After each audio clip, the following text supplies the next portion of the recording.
पीताम्बरधारी श्री बालकृष्ण लाल की वांगमयी प्रतिमूर्ति स्वरूपा श्रीमद् भागवत महापुराण। यहाँ पर उपस्थित समस्त विद्वत समाज के लोग माँ सती अनसुईया के पावन चरित्रों को कितार्थ करने वाली, पावन करने वाली हमारी माता और बहनें, दूर दूर से आए हुए भगवान के रसिक जन, भगवान के प्रेमी जन, आप सभी लोगों का भगवान की इस कथा में अभिनंदन है, वंदन है। और आज आपकी इस नगर में, आपके इस मोहल्ले में ये जो चलता फिरता प्रयाग लगा है, श्री भागवत जी का पदार्पण हुआ है, जिसके मुख्य श्रोता परीक्षित स्वरूपा मुख्य जजमान के रूप में हमारे दुबे जी तथा ये समस्त दुबे परिवार तथा यहाँ उपस्थित सभी श्रद्धालु भक्तजन, आप सभी का इस व्यासपीठ से बाल व्यास पंडित शिक्षाचार्य एक साथ एक शब्दों में अभिवादन करता है, वंदन करता है।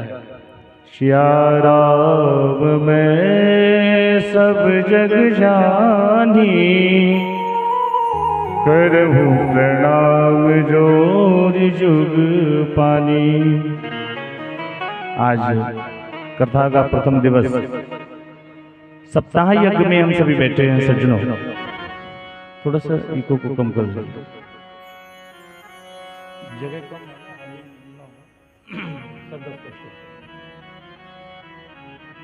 और भागवत जी में आज भागवत की कथा का रसानुवादन करने के लिए सभी लोग एकत्रित हुए हैं। सबसे पहले हम सभी लोगों को पता है, जहाँ तक मुझे पता है, सभी लोग जानते हैं कि भागवत जी में 18,000 श्लोक हैं, लेकिन 12 स्कंद हैं। इन स्कंदों से पूर्व में 5 अध्याय में भागवत जी के महात्म का वर्णन किया गया है। अब महात्म का मतलब क्या होता है सज्जनों? जिसमें किसी व्यक्ति की महत्वता का वर्णन किया गया हो। इस व्यक्ति की महत्वता क्या है, इसे कब सुनना चाहिए, इसको सुनने से क्या लाभ होता है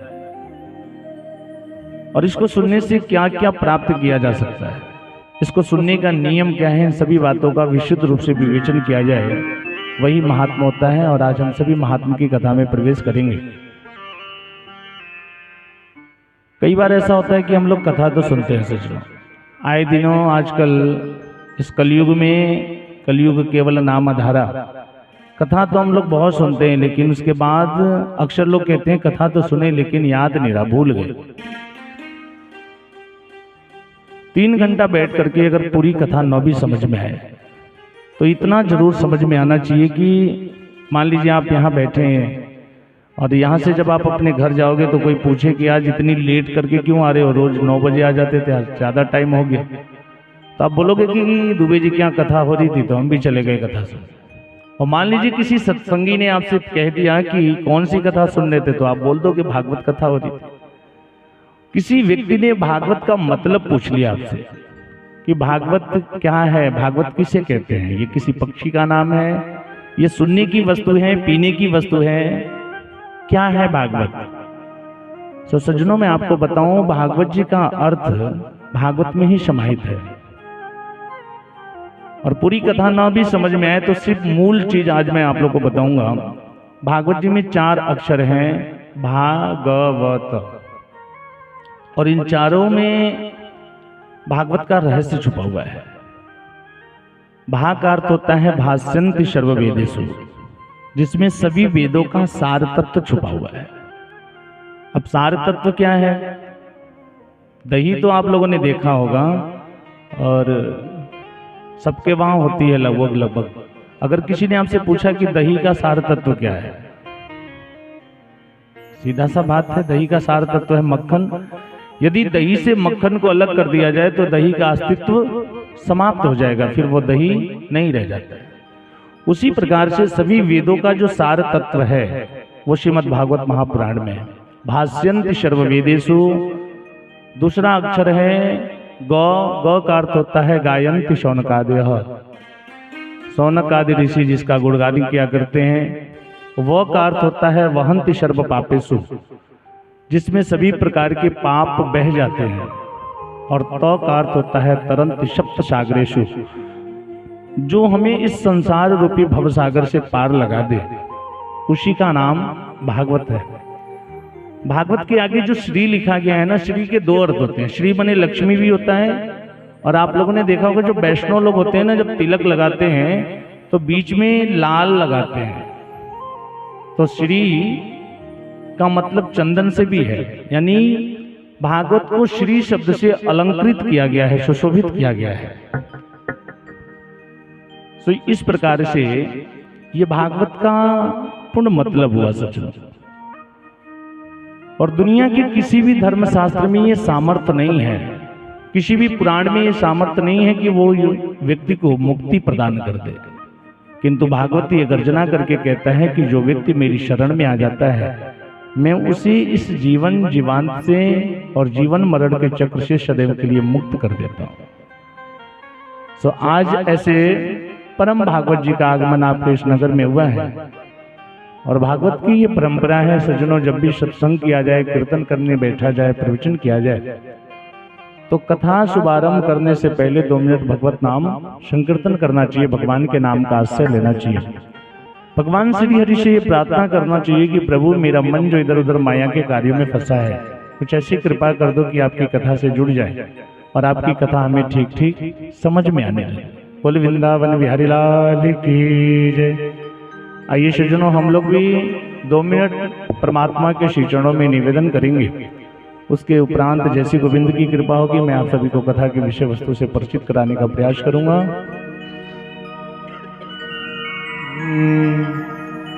गोविंद मेरो है, गोपाल मेरो है। और आप लोग को भी लगता है कि ठाकुर जी हमारे हैं, तो सभी लोग मेरे साथ बोलिएगा। वृंदा विपिन बिहारी नंदलाल मेरो है, गोविंद मेरो है, गोपाल मेरो है, गोविंद मेरो है, गोपाल मेरो है। वृंदा विपिन बिहारी नंदलाल मेरो है, वृंदा विपिन बिहारी नंदलाल मेरो है, राधा रमण बिहारी नंदलाल मेरो है, राधा रमण बिहारी नंदलाल मेरो है, गोविंद मेरो है, गोपाल मेरो है, गोविंद मेरो है, गोपाल मेरो है। श्री राधे। सभी लोग मीठी मीठी ताली बजा के मेरो है,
श्याम।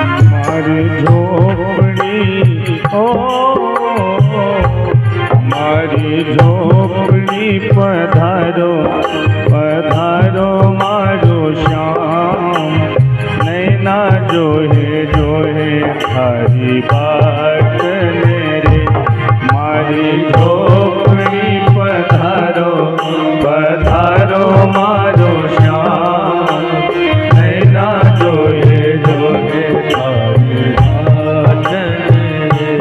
रंग मत डालो रे सांवरिया मारो घूघर मारो रे, रंग मत डालो, रंग मत डालो रे सांवरिया मारो घूघर मारो रे, रंग मत डालो।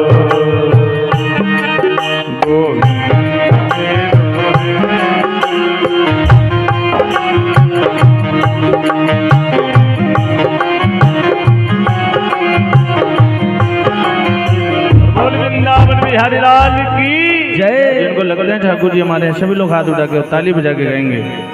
गोविंद मेरो है गोपाल मेरो है, गोविंद मेरो है गोपाल मेरो है, विपिन बिहारी नंदलाल मेरो है, वृंदा विपिन बिहारी नंदलाल मेरो है, गोविंद मेरो है गोपाल मेरो है, गोविंद मेरो है गोपाल मेरो है, गोपाल मेरो है गोपाल मेरो है, गोपाल मेरो है। बोल राधे रानी सरकार की जय, बोल श्रीमद् भागवत महापुराण की जय। आइए सजनों,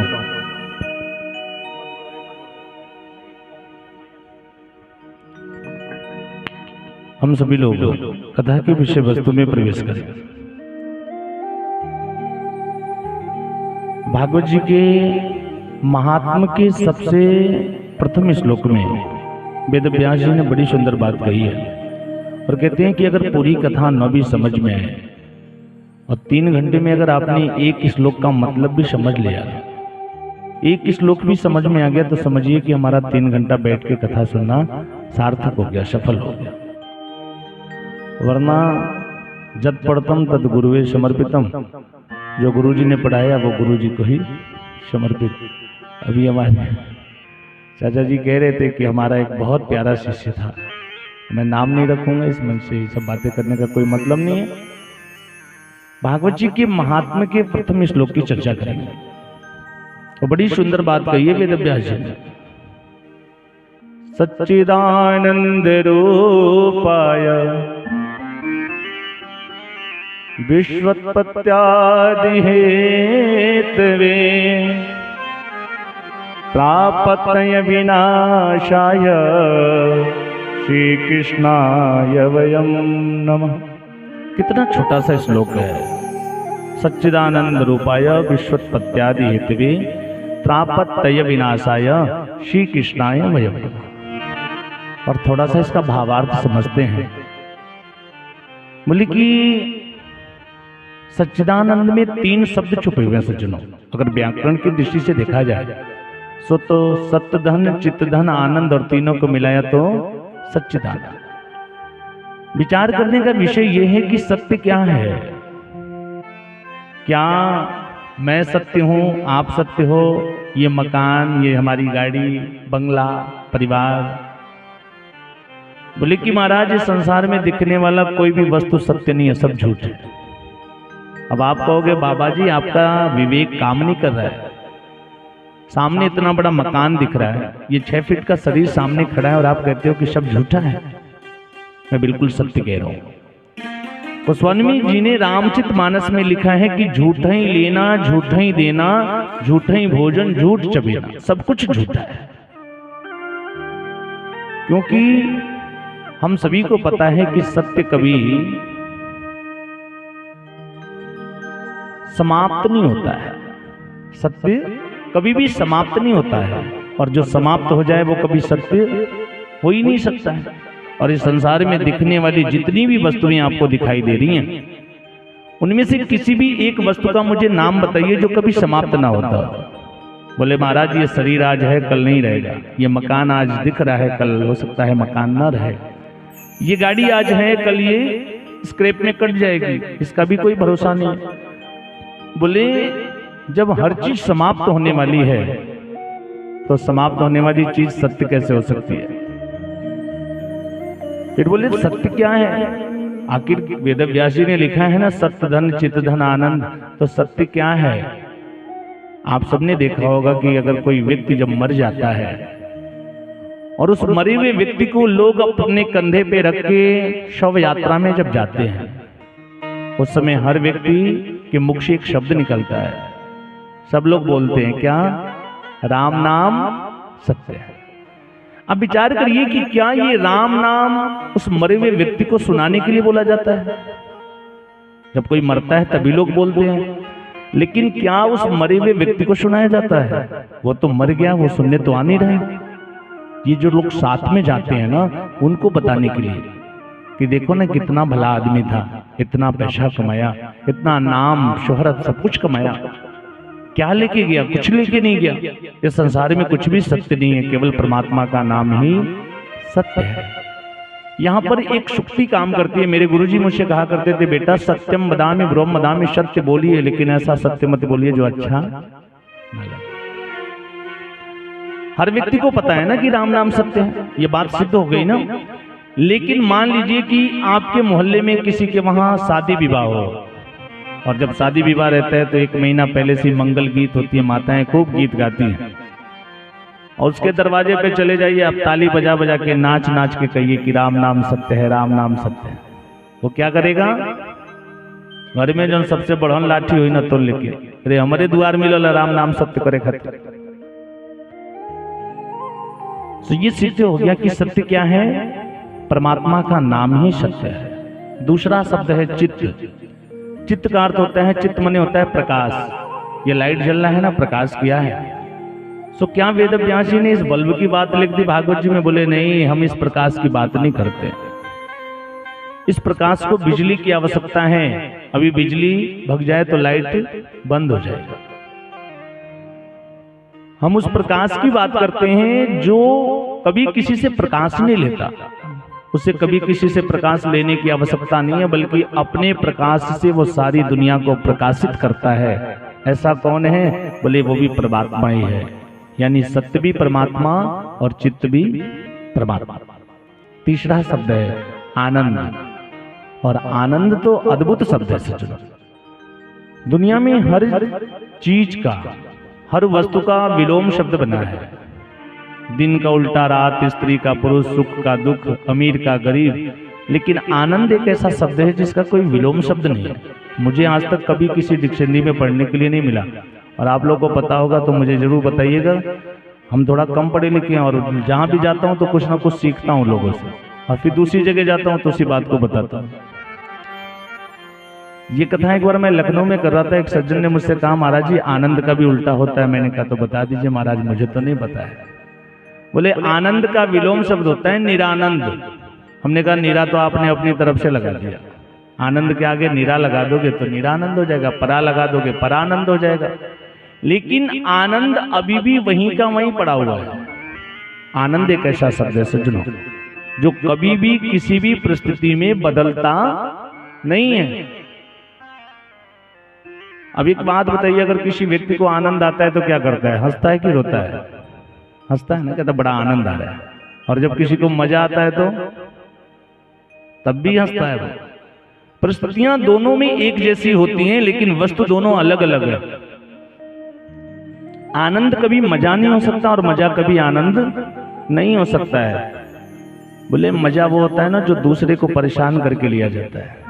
यहाँ इतने लोग बैठे हैं और कोई नकली सांप ला के फेंक दे और लोग भागने लगे, एक के ऊपर एक गिर जाए। फेंकने वाले को देखो कितना मजा आ रहा है, देखो कैसे बेवकूफ बना दिया। आनंद वो शब्द है, वो वस्तु है जो दिखाई नहीं दी जा सकती है, वो आंखों से देखी नहीं जा सकती है, इसे सिर्फ महसूस किया जा सकता है। जैसे हम हवा को देख नहीं सकते हैं, महसूस करते हैं कि हवा चल रही है, उसी प्रकार से आनंद अपने आत्मा की अंतःस्फूर्ति का नाम ही आनंद है। और यही आनंद जब अपनी प्रकाष्ठा पे पहुंचता है तो व्यक्ति को परमानंद की प्राप्ति हो जाती है। और फिर जिस व्यक्ति को परमानंद की प्राप्ति हो जाती है, उस व्यक्ति को ये संसार अच्छा नहीं लगता है, संसार की चीजें उसे अच्छी नहीं लगती हैं, और वो व्यक्ति अपने आप कहने लगता है क्या, मन लागा मेरो यार फकीरी में, मन लागा मेरो यार फकीरी में, मन लागा मेरो यार फकीरी में। जो सुख है इस राम भजन में, जो सुख है इस राम भजन में, वो सुख नाही अमीरी में, मन लागा मेरो यार फकीरी में, मन लागा मेरो यार फकीरी में। श्री राधे।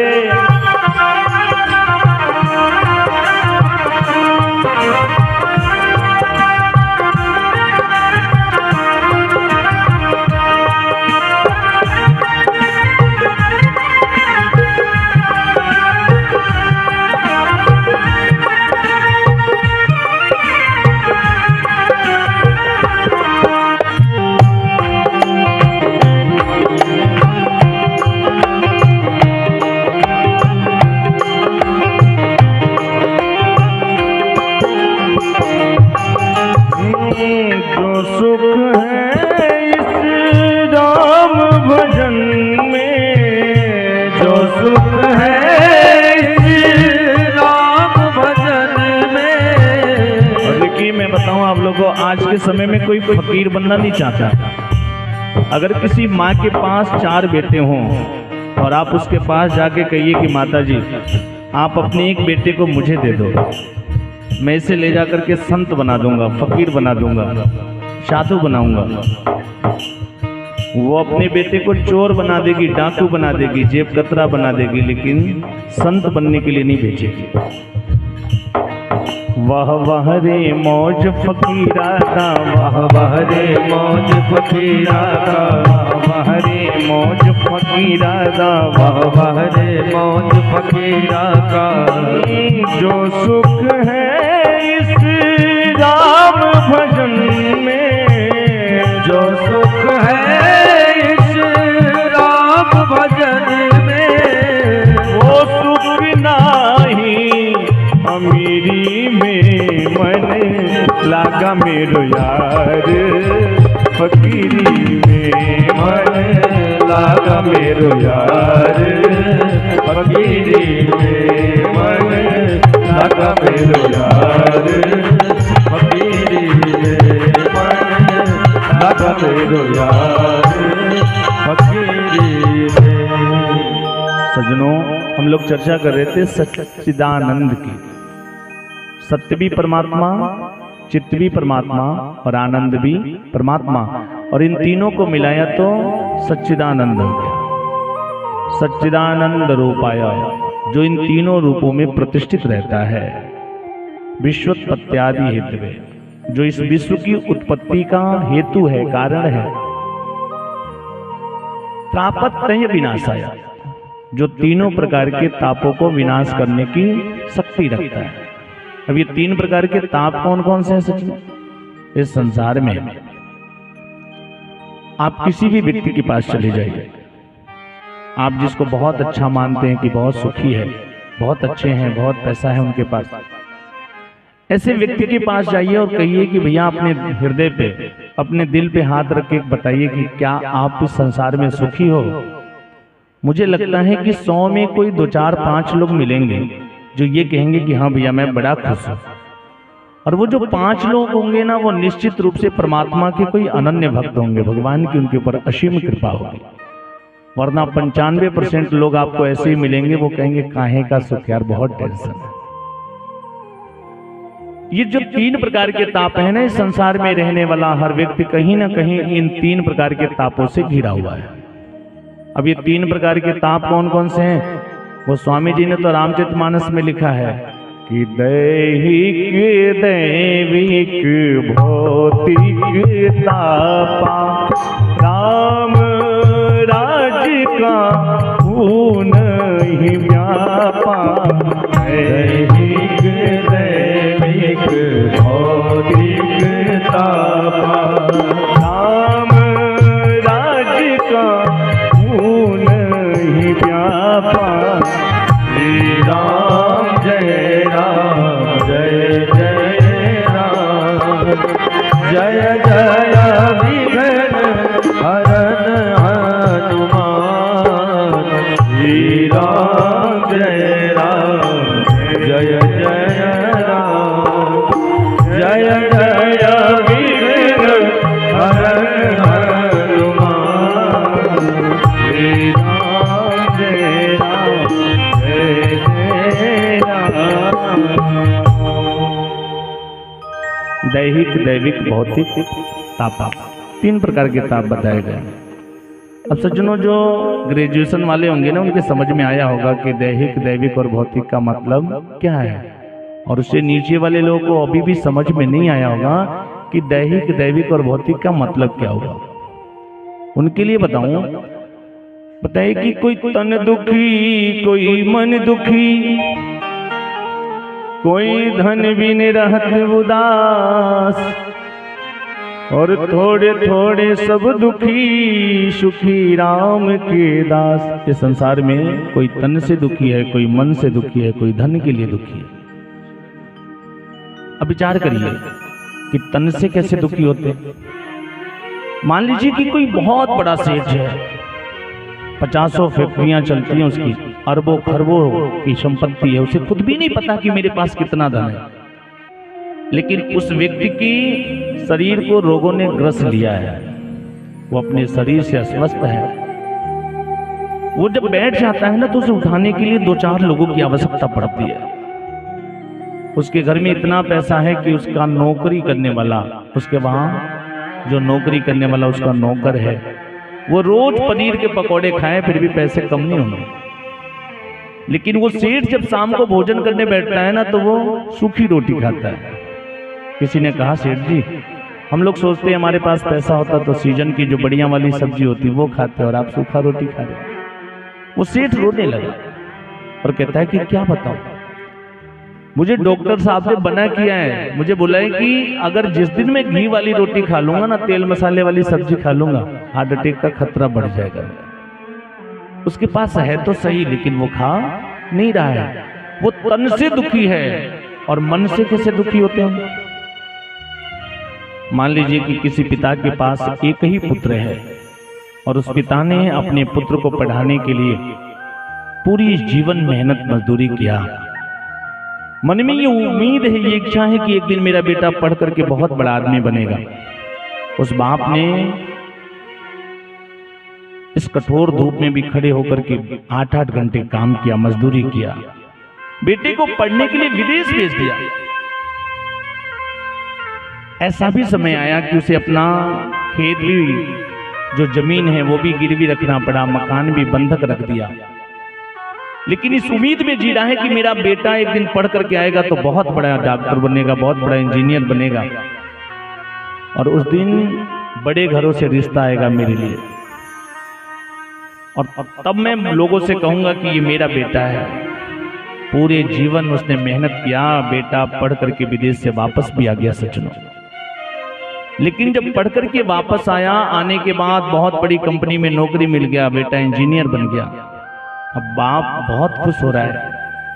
पिता सोच रहे हैं कि मेरे जीवन भर की तपस्या अब पूर्ण हो गई, अब मेरा बेटा बहुत अच्छे जगह पे पहुंच गया है, उसके लिए बड़े घर से रिश्ता आएगा और तब मैं कहूंगा कि मेरा पुत्र है, मेरा भी नाम अमीरों की लिस्ट में शामिल हो जाएगा। बेटा जब नौकरी करने गया ना, तो अपने ऑफिस में काम करने वाले नौकर की चापरासी की बेटी के साथ जाके कोर्ट मैरिज कर लिया।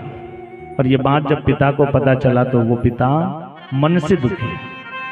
वो सोच रहा है कि मेरा एक ही पुत्र है और वो पुत्र मेरी बात नहीं मानता है। वो पिता अपने मन से दुखी है। कोई तन दुखी, कोई मन दुखी, कोई धन बिन रहत उदास। आप विचार करिए सज्जनों,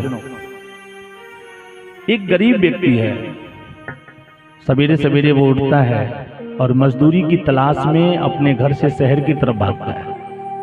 चौराहे पे जाकर के खड़ा रहता है इस उम्मीद में कि आज मुझे काम मिलेगा। कभी कभी ऐसा होता है कि वो पूरे दिन खड़ा रहता है, 12 बज जाते हैं, कोई काम नहीं मिलता है, निराश होकर के वापस चला आता है। और कभी कभी 2, 4, 5 दिन के बाद एक बार उसको काम मिल गया। मजदूरी करता है, शाम को जब उसको 400-500 रुपए मिलते हैं, उन पैसों को लेकर के वो अपने घर की तरफ चलता है। आज बहुत खुश है वो, मन ही मन बहुत खुश होता है कि आज कई दिनों के बाद मेरे घर में अच्छा भोजन बनेगा, मेरे बच्चे आज ढंग से भोजन करेंगे। रास्ते में वो चावल, आटा, दाल, सब्जी खरीदता है, सारे पैसे खर्च हो जाते हैं। फिर उन पैसों में से 50 रुपए बचा के रखता है कि कल मुझे वापस जब आना होगा तो किराए के लिए आवश्यकता पड़ेगी।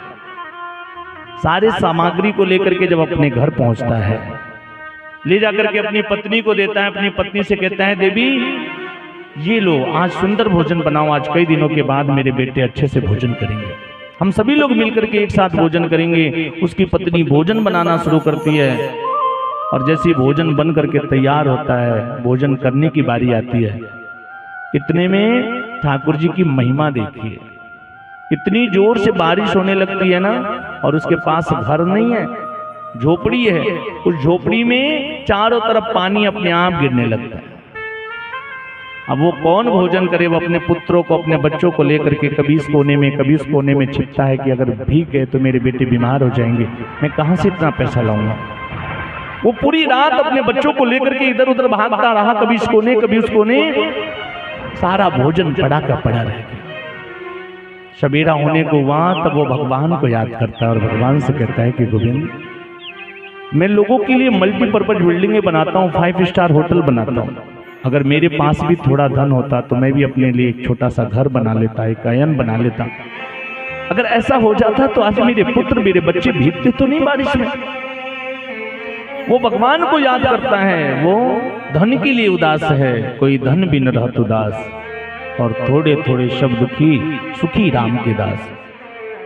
तो सज्जनों, ये 3 प्रकार के ताप बताए गए हैं। और मैं चर्चा कर रहा था कि वेदव्यास जी ने भागवत जी के महात्मा के पहले श्लोक में सच्चिदानंद रूपाय विश्वोत्पत्त्यादि हेतवे त्रापत्तय विनाशाय, जो इन तीनों प्रकार के तापों को विनाश करने की शक्ति रखता है, श्री कृष्णाय वयम नमः, ऐसे भगवान श्री कृष्ण के चरणों में हम सभी लोग प्रणाम करते हैं। बोल वृंदावन बिहारी लाल की जय।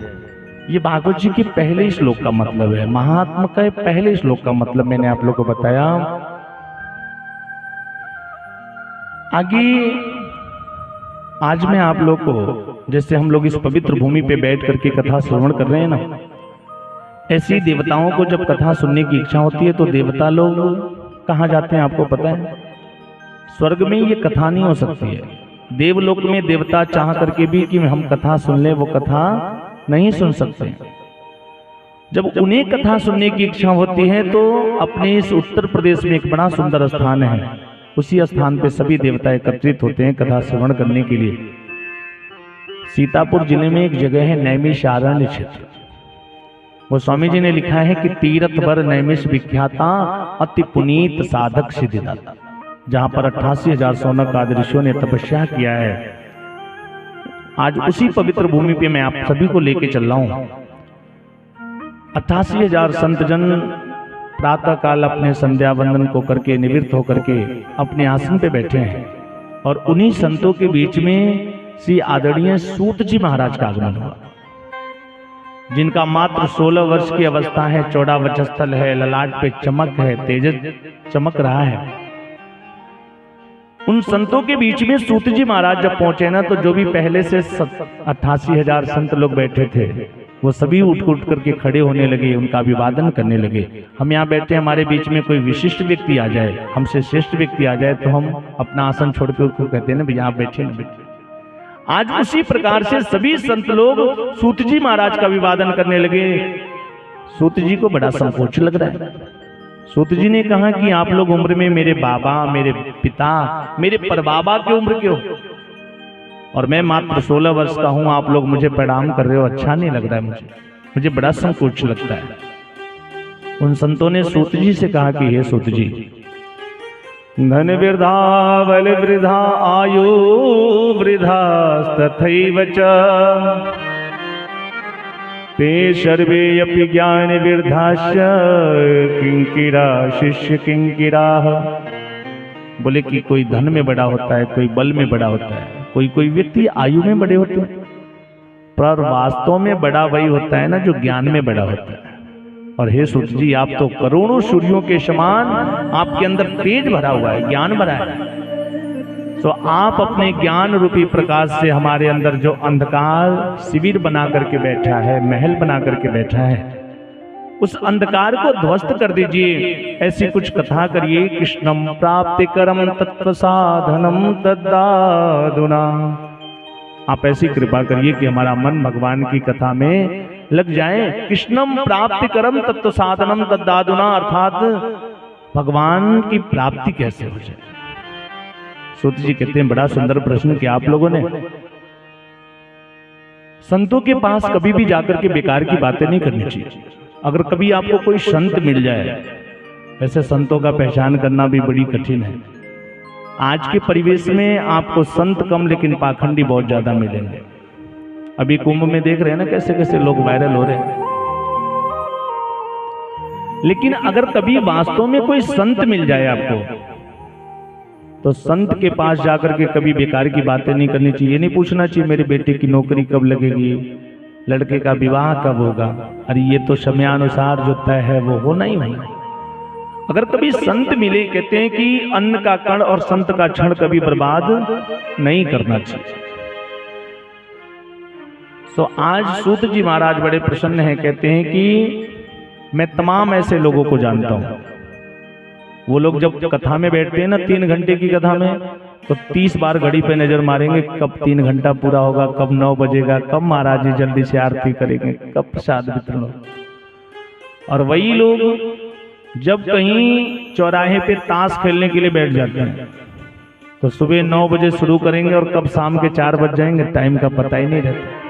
ये जो मनुष्य की वृत्ति है, हमारी स्थिति क्या है, बोले कि काल ब्याल मुखाग्रासः। यूं समझिए कि एक बहुत बड़ा अजगर है और अपना मुंह खोल करके बैठा, और हम सभी लोग उस अजगर के मुख में हैं। सो कब तक सुरक्षित हैं? जब तक वो अपने मुंह को खोले हुए, और जैसे मुंह बंद करेगा हमारी कहानी समाप्त हो जाएगी। अभी मैं इतनी टाइम में आपको कथा सुना रहा हूं, लेकिन 10 मिनट बाद सुना पाऊंगा कि नहीं सुना पाऊंगा, इस बात की गारंटी मेरे पास नहीं है। ये क्षणभंगुर शरीर है, कब किसके साथ क्या होगा हमें भी इस बात का एहसास नहीं है। फिर भी हम बहुत बड़ी बड़ी योजनाएं बनाते रहते हैं। बोले कि ये मानव की सबसे बड़ी भ्रांति है कि वो चिंता तो बहुत करता है। हमारे रितेश भैया भी बहुत परेशान थे 2-3 दिन पहले से। लेकिन ठाकुर जी का जो काम होता है ना, आपने कभी सुना है भैया कि कोई कार्य प्रारंभ हुआ हो, कोई यज्ञ शुरू हुआ हो, और किसी अड़चन से या धन के अभाव में, चाहे कोई वस्तु के अभाव में वो यज्ञ पूर्ण न हुआ हो, प्रारंभ जो हुआ है ना उसकी पूर्णाहुति भी सुनिश्चित है। इतना बड़ा कोरोना काल आया था ना, उस समय भी हम लोग यज्ञ में थे। ये यज्ञ भीड़ नहीं होगा, महाराज जी आप लोग जो है पूर्णाहुति कर लीजिए कैसे। तो जो प्रारंभ हुआ है उसका अंत होना सुनिश्चित है, ये प्रकृति का नियम है।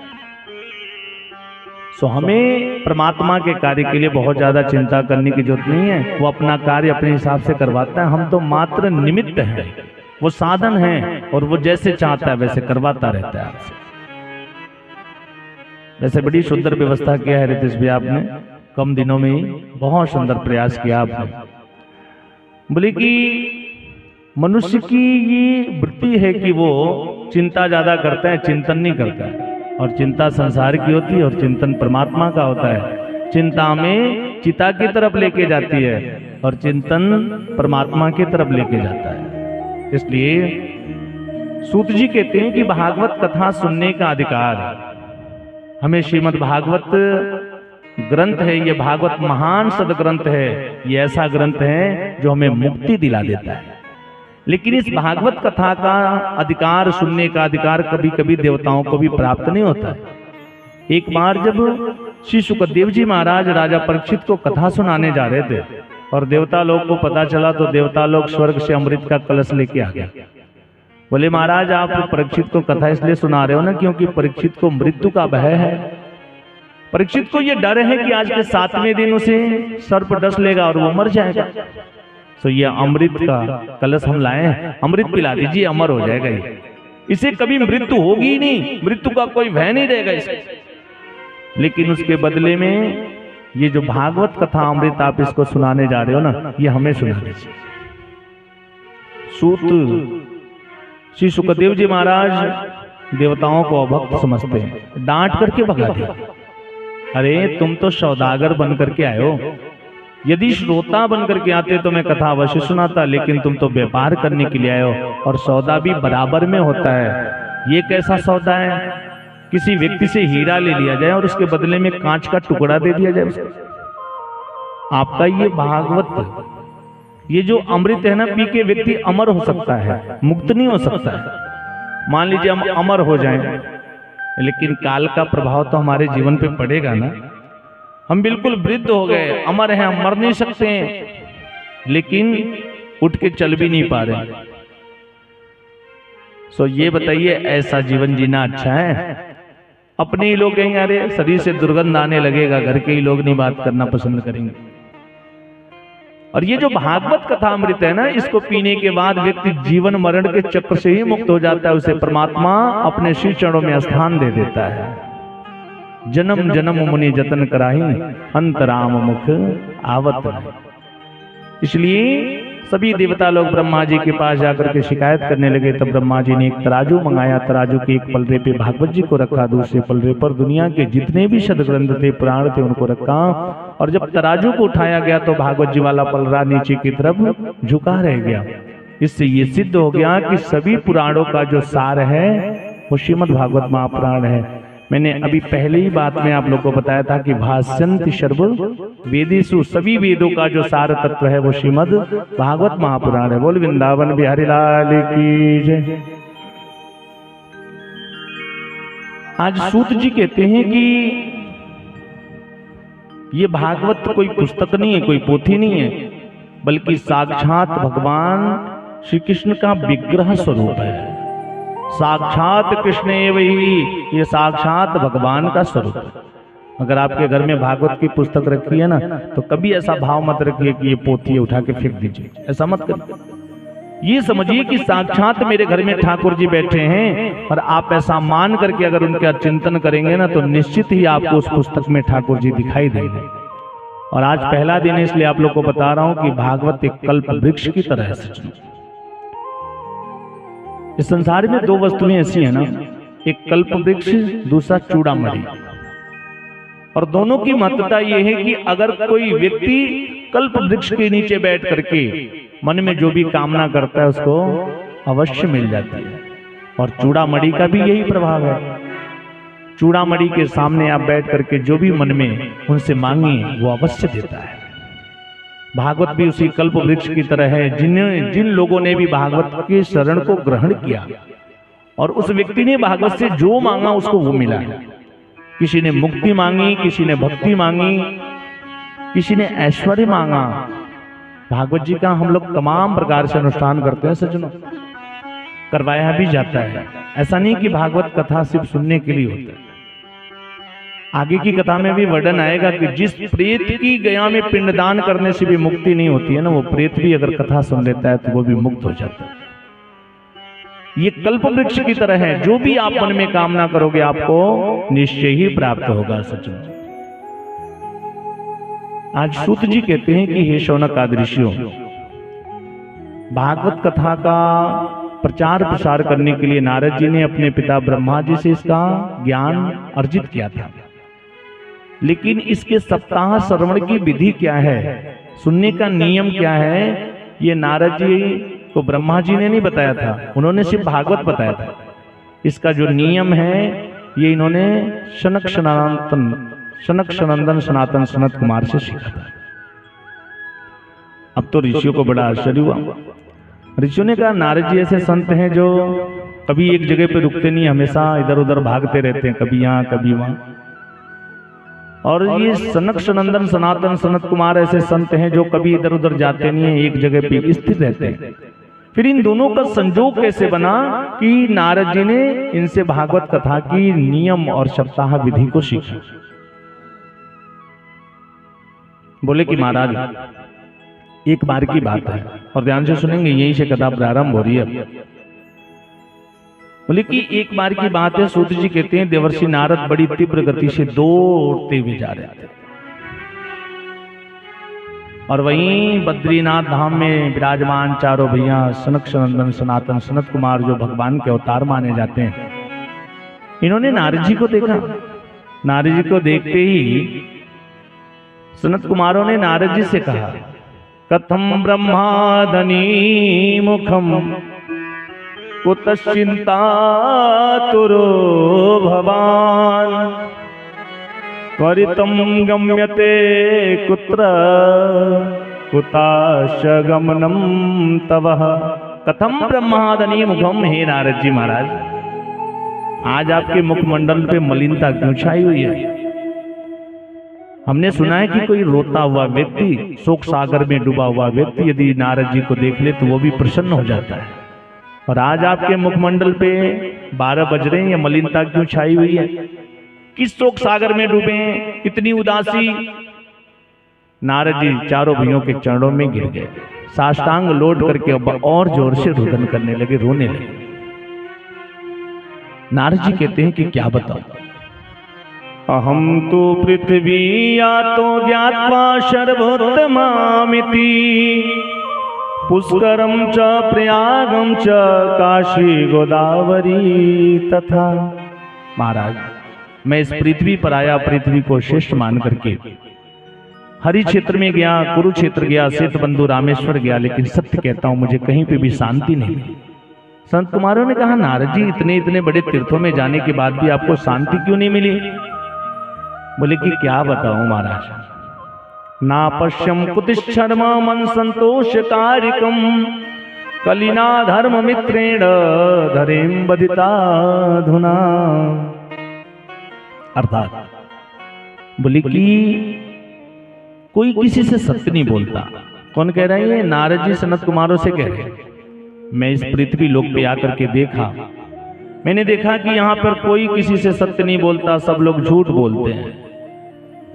और कलयुग का मित्र जो अधर्म है ना, इसने लोगों की बुद्धि को ऐसे बिगाड़ दिया है कि यदि कोई व्यक्ति दिन भर में 100 तो झूठ बोले और एक तो सत्य बोल देता है ना, तो अपनी गणना वो हरिश्चंद्र के बाद समझता है कि मेरा ही नंबर है। वो दिन भर में 50 झूठ बोलेगा, किसी को नहीं बताएगा, लेकिन एक सत्य बोल देगा तो पूरे मोहल्ले वालों को बताएगा, पता है देखो हमको लोग बुलाए थे पूछने के लिए, हम तो भी सही सही बता दिए बिल्कुल। और दिन भर में कितना झूठ बोल के आया किसी को नहीं बताएगा। इतना ही नहीं, मैंने देखा कि इस संसार में गुरुजनों का सम्मान समाप्त हो गया है, साधु संतों का सम्मान समाप्त हो गया है, माता पिता का सम्मान समाप्त हो गया है। पुत्र पिता को ही डांटता है, बहू माँ को गाली देती है, बेटी माँ से झगड़ा करती है। इसलिए क्या बताऊं, अब कहीं भी आने जाने का मन नहीं करता है। यहाँ आकर के तो मैं बड़ा दुखी हो गया। मैंने सोचा था मृत्यु लोक, ये पृथ्वी लोक बड़ा सुंदर है, लेकिन यहाँ आकर के ये सब देख करके मुझे बड़ा दुख हुआ। इतना ही नहीं, घर की मालकिन, बोले घर की मालकिन कौन होती है? घर में जो नई नई बहू आती है ना, वो घर की मालकिन हो जाती है, तिजोरी की चाबी उसको दे दी जाती है। इतना ही नहीं, अच्छा मान लीजिए घर की मालकिन अगर बहू हो जाए गुरुजी, तो बुराई तो नहीं है ना भाई। शादी होता है ना, शादी के समय में एक ऐसा समय आता है जब पांव पूज्य किया जाता है, होता है कि नहीं? अपने वहां पांव पूजते हैं लोग।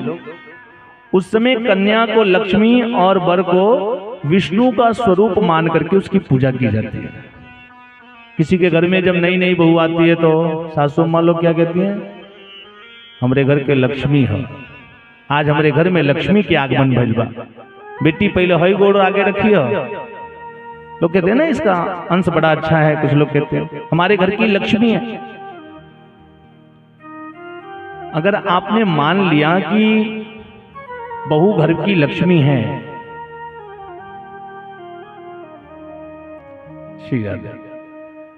अगर आपने मान लिया कि बहू घर की लक्ष्मी है, अच्छा डॉक्टर साहब, वाह, आज डॉक्टर साहब को भी कथा सुनाने का अवसर मिल गया। श्री राधे, ठाकुर जी की कृपा बनी रहे।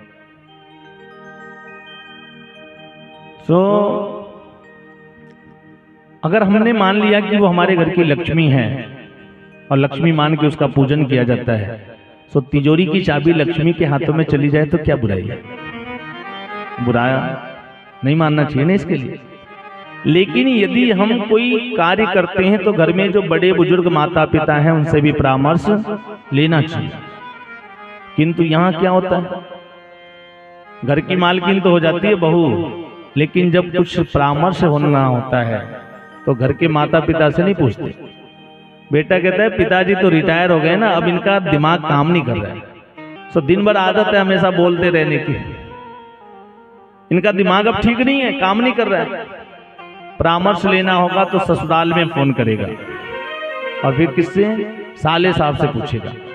ये बात मैं अपनी तरफ से नहीं कह रहा हूं, नारद जी सनत कुमारों को बता रहे हैं। और महात्मा में लिखा है कि तरुणी प्रभुता गृहे शाल को बुद्धिदायक कन्या विकर्णिनो लोभार दंपति नाम च कलनम। बोले कि महाराज, हमारे ब्रज में आज भी संत लोग कहा करते हैं, कहते हैं कि बेटा दीवाल बिगाड़े आरो और घर बिगाड़े सारो। आप दीवाल चलवा रहे हो ना, दीवाल में ज्यादा अलमारी बनवा दोगे तो दीवाल कमजोर हो जाएगी। और जिस घर में साले साहब का इंटरफेयर हो गया, फिर उस घर का मालिक तो ठाकुर जी है, भगवान ही मालिक है उस परिवार के।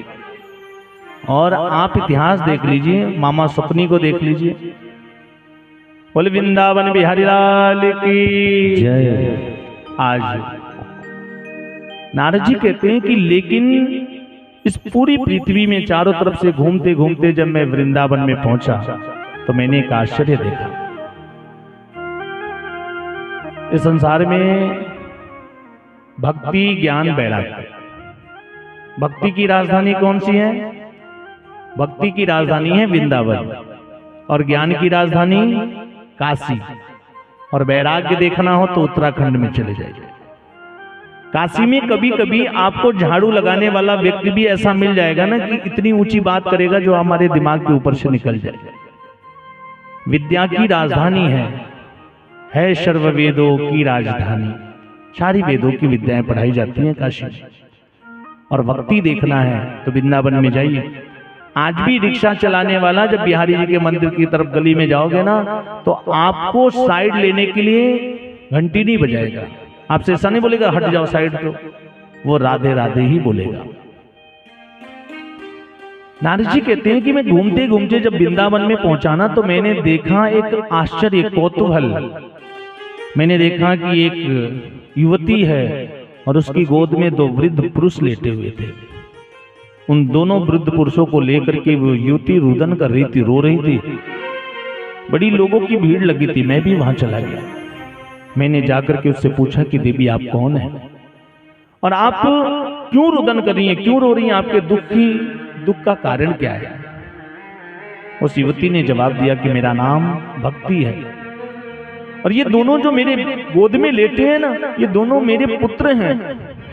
आप विचार करिए कि जिसकी सामने, जिस माँ के सामने उसके पुत्र मूर्छित हो जाए, मृत हो जाए, और माँ युवती हो, विवाह हो, क्या उस माँ को कष्ट नहीं होगा? मैं अपने दोनों वृद्ध पुरुषों को, पुत्रों को लेकर के रुदन कर रही हूं। ये दोनों मेरे पुत्र हैं, भक्ति मां है, और पुत्र कौन है? ज्ञान और वैराग्य इसके पुत्र हैं। ज्ञान से भगवान को नहीं पाया जा सकता है, वैराग्य से भी नहीं मिल सकता है मेरा गोविंद। लेकिन अगर भक्ति है आपके अंदर तो ज्ञान और वैराग्य दोनों अपने आप चले आएंगे, क्योंकि मां है ना हमारे पास। मां है तो पुत्र हो सकता है, लेकिन पुत्र से मां तो नहीं हो सकती ना। आज ये भक्ति में यहां बताती है कि इनके कष्टों को देख करके मैं रुदन कर रही हूं, रो रही हूं, मेरी दुखी होने का कारण है। नारद जी ने कहा कि जब मुझे पता चला तो मैंने उसके लिए वेद मंत्रों का उच्चारण किया, स्वस्ति वाचन किया, गीता का पाठ किया, लेकिन कोई प्रभाव नहीं हुआ।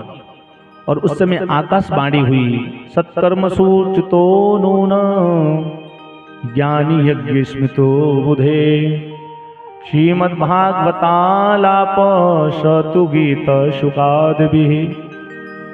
हे नारद जी, यदि तुम भक्ति मैया के कष्ट की निवृत्ति करना चाहते हो तो सत्कर्म सूचितो नूनम, अर्थात सत्कर्म करो। नारद जी आज सनत कुमारों से कह रहे हैं कि आकाशवाणी ने जो सत्कर्म की बात कही, ये सत्कर्म क्या है मैं समझ नहीं पा रहा, ये क्या है? सनत कुमारों ने कहा कि नारद जी, यदि वाकई आप ज्ञान वैराग्य भक्ति मैया के कष्ट की निवृत्ति करना चाहते हो तो इन्हें भागवत की कथा सुना दीजिए। श्रीमद् भागवतान मुक्ति सप्ताह वाचनम कुरु। इन्हें ज्ञान यज्ञ सुनाइए, इन्हें भागवत की कथा सुना दीजिए। नारद जी ने कहा कि कथा किया कहा जाए, तो बोले कि इसके लिए आप हरिद्वार क्षेत्र में चले जाइए। नारद जी जाते हैं हरिद्वार क्षेत्र में, गंगा नदी के पावन तट पे बड़ा सुंदर व्यासपीठ सजाया है।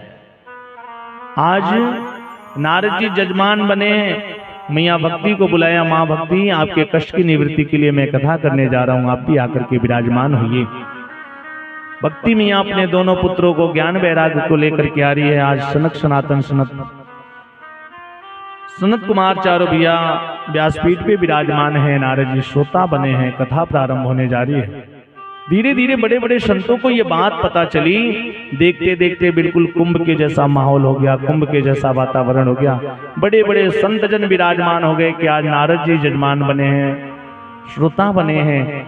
सनक सनंदन सनातन सनत कुमार चारों भैया कथा स्मरण कराने जा रहे हैं।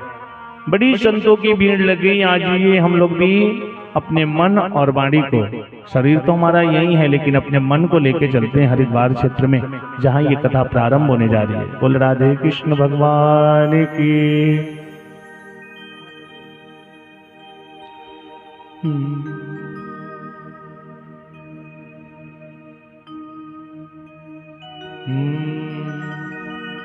बहे सत्संग की गंगा, अरे मन चल नहाए। बहे सत्संग की गंगा, अरे मन चल नहाए। सत्संग की गंगा, अरे मन चल वह सत्संग की गंगा, अरे मन चलना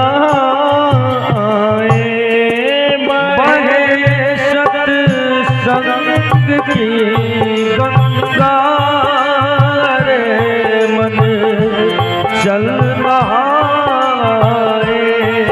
अरे मन चल नहाए।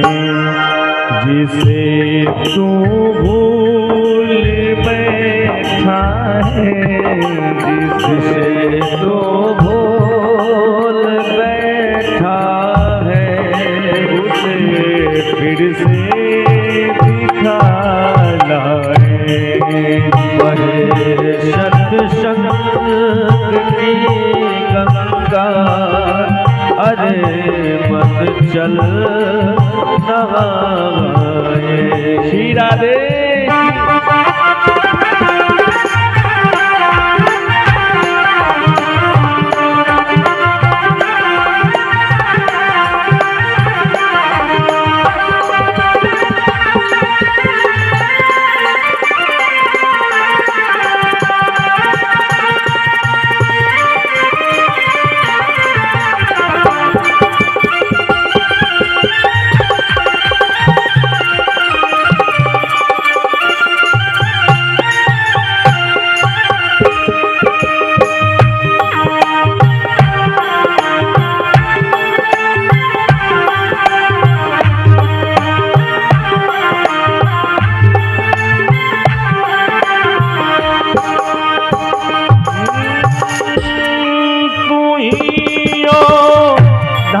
तू ही ज्ञानी, तू ही है रूप संतों का, तू ही ओझा, तू ही ज्ञानी, तू ही है रूप संतों का। देखिए ये सारी बातें अपने मन के लिए कही जा रही हैं। ये मन ही कभी ज्ञानी हो जाता है, कभी योद्धा हो जाता है, कभी संत बन जाता है और कभी संसार में जाकर के फंस जाता है। तू ही ओझा, तू ही ज्ञानी, तू ही है रूप संतों का, तू ही ओझा, तू ही ज्ञानी, तू ही है रूप संतों का, तू ही है रूप संतों का। जिसे तू भूल बैठा है, जिसे तू भूल बैठा है, उसे फिर से दिखा लाए, जिसे तू भूल बैठा है, उसे फिर से बुलाए। हरि ओम श्री राधे।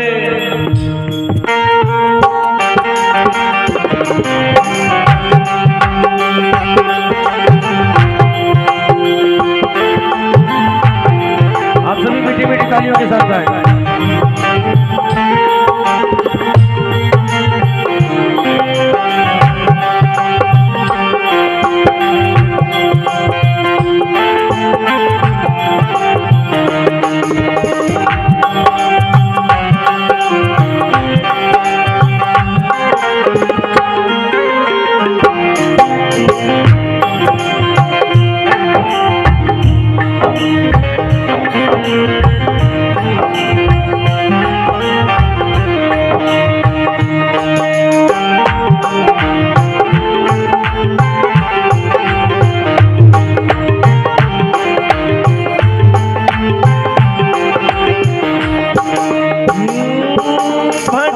भटकता है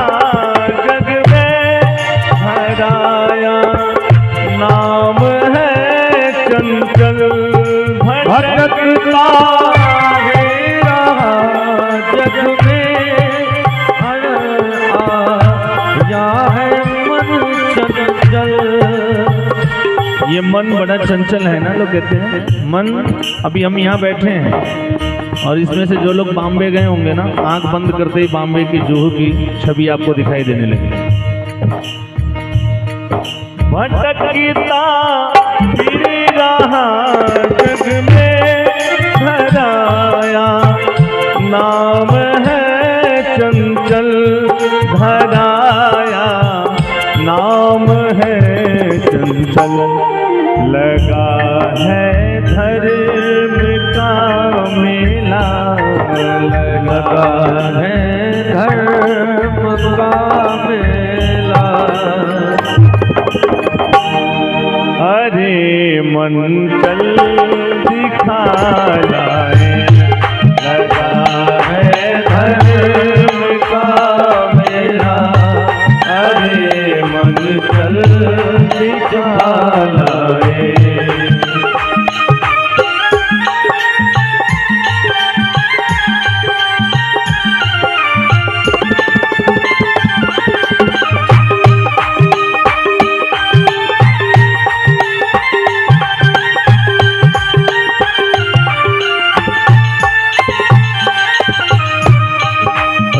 नहीं सजनों, यही बेला है कर ले पार मधुर तू भागवत रस का, यही बेला है कर ले पार मधुर तू भागवत रस का, मधुर तू भागवत रस का, जिसे तू भूल बैठा है, जिसे तू भूल बैठा है,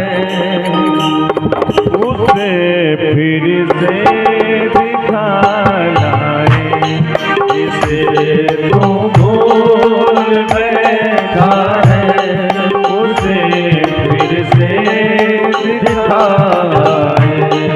अरे चलो मन फिर बहे सत्संग की गंगा, चलो मन फिर हमारे, चलो मन फिर हमारे, चलो मन फिर हमारे। बोल राधे कृष्ण भगवान की जय, बोल श्रीमद् भागवत महापुराण की जय। सज्जनों, आज नारद जी जजमान बने हैं, सनत कुमार चारों भैया व्यासपीठ पे विराजमान हैं, कथा प्रारंभ हो गई। कथा करते करते संत कुमारों ने नारद जी से कहा कि हे नारद जी, इस मन संसार में यदि कोई व्यक्ति पूरे जीवन केवल पाप कर्म किया हो, कभी भी सत्य ना बोला हो, सत्य के मार्ग पे ना चला हो, हमेशा असत्य अहिंसा का मार्ग ही अपनाया हो, ऐसा व्यक्ति भी अगर अंतिम क्षण में भी, अपने जीवन के अंतिम समय में भी भगवान के शरण में आ जाए तो भगवान उसको मुक्ति दे देते हैं, उसको उसके पापों से मुक्त कर देते हैं। इतना ही नहीं, अगर कोई व्यक्ति जीवन भर पाप कर्म करता रहा हो, सदैव ईर्ष्या की अग्नि में जलता रहा हो, दूसरे को देख करके हमेशा जलता रहा हो, सदैव झूठ बोलता हो, कभी भी जीवन में कोई सत्कर्म न किया हो, कभी पूजा पाठ यज्ञ अनुष्ठान जब तप न किया हो, और वो व्यक्ति पाप कर्म करते करते मर जाए, मरने के बाद अगर वो व्यक्ति प्रेत बन जाए और उस प्रेत की गया में पिंडदान करने से भी मुक्ति न होती, ऐसा प्रेत भी यदि भागवत की कथा सुन लेना तो वो प्रेत भी प्रेतत्व जीवन से छूट जाता है, मुक्त हो जाता है। नारद जी तुरंत उठ के खड़े हो गए, बोले बाबा झूठ कम बोलो, हो गई, मान लिया कि कोई व्यक्ति पाप किया हो, अंतिम क्षण में भगवान की कथा सुन ले, भगवान की भक्ति करने लग जाए तो भगवान उसके अपराधों को क्षमा कर देता है। लेकिन कोई व्यक्ति पाप करते करते मर जाए और मरने के बाद प्रेत बन जाए, प्रेत की गया में पिंडदान करने से मुक्ति ना होती हो, ऐसा प्रेत भी कई कथा सुन के मुक्त होता है। झूठ कम बोलो महाराज, उतना ही बोलो जितना समझ में है। तब सनत कुमारों ने नारद जी से कहा, हे नारद जी, वहां पर एक बड़ी सुंदर कथा बताई है। कहते हैं कि तुंगभद्रा नदी के किनारे एक बड़ा सुंदर सा गांव था, नगर बसा था। उस नगर का नाम था उत्तम नगर, और उस उत्तम नगर में सभी जाति धर्म के लोग निवास किया करते थे। ऐसा नहीं कि केवल एक ही वर्ग के लोग रहते हो, सभी जाति धर्म के लोग रहते थे। उसी गांव में एक पंडित जी रहते थे जिनका नाम था आत्मदेव जी महाराज। आत्मदेव जी महाराज के नाम का मतलब है कि जिस व्यक्ति ने अपने आत्मा में देवत्व का दर्शन किया हो। आत्मदेव जी बड़े शील हैं, बड़े परमित भाषी हैं, वेद वेदांतों के ज्ञाता हैं, विद्वान हैं, सत्संगी हैं। उनके घर में किसी चीज की कमी नहीं है, ठाकुर जी ने सब कुछ दिया है। घर भी है, उनकी पत्नी है, पत्नी का नाम है धुंधली देवी, सब कुछ है। भगवान का दिया हुआ, किसी वस्तु की कमी नहीं है। लेकिन उस पंडित जी के घर में एक वस्तु की कमी है। पंडित जी के वहां कोई पुत्र नहीं है, कोई संतान नहीं है। पंडित जी अपने घर के आंगन में तुलसी का बिड़वा लगाते हैं, रोज अपने हाथों से जल देते हैं, उसके बाद भी वो तुलसी सूख जाती है, कभी हरी नहीं रहती। इतना ही नहीं, उस पंडित जी के वहां एक गाय भी है। उस गाय को भी कई वर्ष हो गए, लेकिन आज तक उस गाय ने किसी बछड़े या बछिया को जन्म नहीं दिया। एक दिन की बात है, पंडित जी जितने अच्छे हैं सज्जनों, उनकी पत्नी जो धुंधली देवी हैं, बिल्कुल उसकी ठीक विपरीत। कहते हैं कि जथा नामा तथा गुणो, नाम का प्रभाव व्यक्ति के जीवन में पड़ता है। और पहले के लोग अपने पुत्रों का नाम रखते थे ना, तो भगवान के नाम से मिलता जुलता हुआ नाम रखते थे। जैसे देखिए हमारे जजमान जी का नाम है ना, जजमान जी का क्या नाम है? वीरेंद्र। इस नाम में भी परमात्मा का नाम छुपा हुआ है। जो भगवान के सहस्त्र नामावली है ना, इसमें ये नाम समाहित है। और आजकल जो नाम है, पहले के लोग नाम रखते थे नारायण, मकसूदन, दामोदर, गोविंद, माधव। आजकल नाम कैसा होता है? रिंकी, टिंकी, चिंकू, पिंकू। और एक बार तो अजीब हो गया, ये जो हमारे कीबोर्ड वाले बाबू है ना, दुबे जी, एक बार मैं इनके घर चला गया था। इनके बगल में एक लड़का था, उसको कह रहे हैं ए बुलोरो। क्योंकि बुलोरो अभी तो आए हैं यार, अभी बुलोरो क्यों बुला रहे हो, अभी थोड़ी जाऊंगा मैं। कह रहे नहीं, आपको जाने के लिए बुलोरो नहीं बुला रहा, वो लड़के का नाम बुलोरो है। तो हमने कहा अच्छा मार्शल नहीं है कोई यहाँ पे? तो ऐसे भी नाम होते हैं, पता नहीं लगता है कि आदमी व्यक्ति को बुला रहे हैं, किसको संबोधित कर रहे हैं। सो धुंधली देवी का स्वभाव ऐसा है सज्जनों, सुबह सुबह पंडित जी चले जाते हैं पूजा पाठ करने के लिए, और उनके जाने के बाद घर में पांडितानी का साम्राज्य स्थापित हो जाता है। उनके जाने के बाद ही पंडितानी कभी पड़ोसी से झगड़ा कर लेती हैं, कभी दूसरे की चुगली कर देती हैं, कभी किसी से उसकी पैर खींचना शुरू कर दिया। लेकिन जैसी शाम होती है और उनको लगता है कि अब मेरे पतिदेव के आने का समय हो रहा है, सो हाथ में लोटा मांझ के खूब बढ़िया जल लेके दरवाजे पे से खड़ी होती है, मानो सती अनसुईया के बाद इन्हीं का नंबर लगा हुआ। मीठा तो इतना बोलती है ना कि आप भोजन करने अगर बैठ जाओ तो भोजन में नमक मिर्च डालने की जरूरत नहीं पड़ेगी, वो सब अपने आप पूरा हो जाएगा। आज सब कुछ है आत्मदेव जी महाराज के घर में, किसी चीज की कमी नहीं है। मात्र अगर कमी है तो एक पुत्र की कमी है। घर में कोई संतान नहीं है, कोई पुत्र नहीं है। एक दिन पंडित जी जजमानों के वहां से लौट के आ रहे थे, गांव के बाहर चौराहे पे कुछ लोग खड़े होकर के आपस में बात कर रहे थे। उन लोगों में एक व्यक्ति ने कहा कि अपने गांव में वो जो पंडित जी है ना, बड़े विद्वान हैं, बड़े पंडित भाषी हैं, वेद वेदांतों के ज्ञाता हैं। अरे पूछो मत, इतने योग्य ब्राह्मण। दूसरे ने कहा वो योग्य तो है भाई, लेकिन एक बात बताओ, अगर तुम किसी शुभ कार्य के लिए जा रहे हो और सामने से अगर ये ब्राह्मण दिखाई दे दिया तो समझो कि तुम्हारा काम होने वाला नहीं है, तुम्हारा काम विफल हो जाएगा। पहले ने कहा अरे भाई इतने अच्छे विद्वान ब्राह्मण हैं और ब्राह्मण को देख के जाना तो शुभ होता है, और तुम कह रहे हो इनको देख के जाओगे तो तुम्हारा बना हुआ काम भी खराब हो जाएगा। उसने कहा पंडित जी तो विद्वान है, लेकिन तुम्हें पता नहीं है वो निर्वंशी हैं, उनको कोई पुत्र नहीं है, और ऐसे निर्वंशी व्यक्ति का मुख देख करके जाना अशुभ होता है। ये बात उस ब्राह्मण ने अपने कानों से सुनी।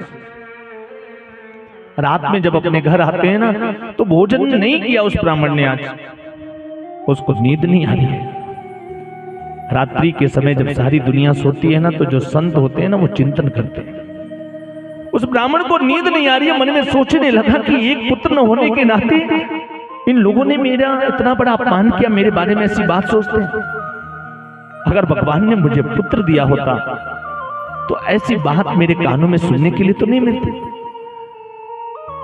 ऐसा कलंकित जीवन जीने से तो बढ़िया है कि जीवन का परित्याग कर दिया जाए। लोग ऐसा सोचते हैं कि इस ब्राह्मण का मुख देखना पाप है। आज मैं निश्चय करता हूं कि या तो मैं भगवान से पुत्र प्राप्ति का वरदान प्राप्त करूंगा, अन्यथा अपने जीवन का अंत कर दूंगा, कभी इनके सामने अपना मुख नहीं दिखाऊंगा।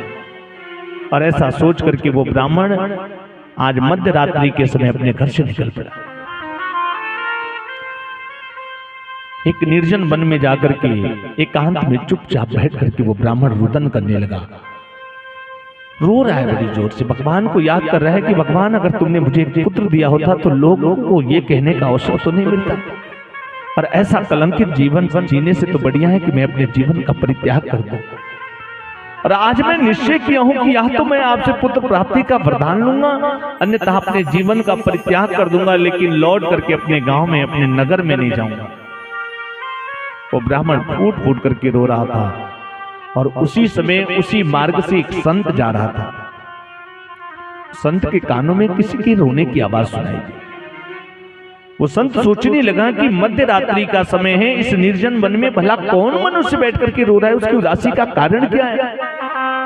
वो संत उस ब्राह्मण के पास गया, जाकर के पूछता है, पंडित जी, देखने से तो ऐसा लगता है कि आप कोई बहुत बड़े विद्वान ब्राह्मण हैं, योग्य ब्राह्मण हैं, किंतु आप इस निर्जन वन में इस मध्य रात्रि के समय एकांत में बैठ करके क्यों रो रहे हो, आपकी उदासी का कारण क्या है। और सज्जनों, जब कोई व्यक्ति दुख में हो और उस समय आप जाकर के उससे प्यार से दो शब्द बोल दीजिए तो उसको लगता है कि मेरा सबसे बड़ा प्रिय यही है। जब उस संत ने उस ब्राह्मण से पूछा ना, तो वो ब्राह्मण उस संत के चरणों को पकड़ करके और जोर जोर से रोने लगा और अपने दुख का कारण बताया। उस संत ने उस ब्राह्मण से कहा कि महाराज, मैं आपकी मस्तिष्क रेखा को देख रहा हूं, और आपकी इस जन्म में तो क्या 7 जन्मों तक आपके भाग्य में पुत्र का सुख नहीं लिखा है, 7 जन्मों तक आपको पुत्र नहीं मिलने वाला है, इसलिए अनावश्यक प्रयास मत करें, लौट करके वापस अपने घर चले जाइए। और मैं आपसे पूछता हूं, क्या करोगे पुत्र लेकर के, पुत्र की इच्छा क्यों है। तमाम ऐसे लोग हैं कि पुत्र के लिए पता नहीं क्या क्या करते हैं। कोई कह देना कि इसकी बलि चढ़ा दो तुम्हें बेटा हो जाएगा, तो लोग 1 सेकंड भी हिचकेंगे नहीं, कर देंगे उसका। संत ने कहा कि पुत्र क्यों चाहिए आपको, पुत्र की इच्छा क्यों है। और हम भी पूछते हैं, पुत्र क्यों चाहिए।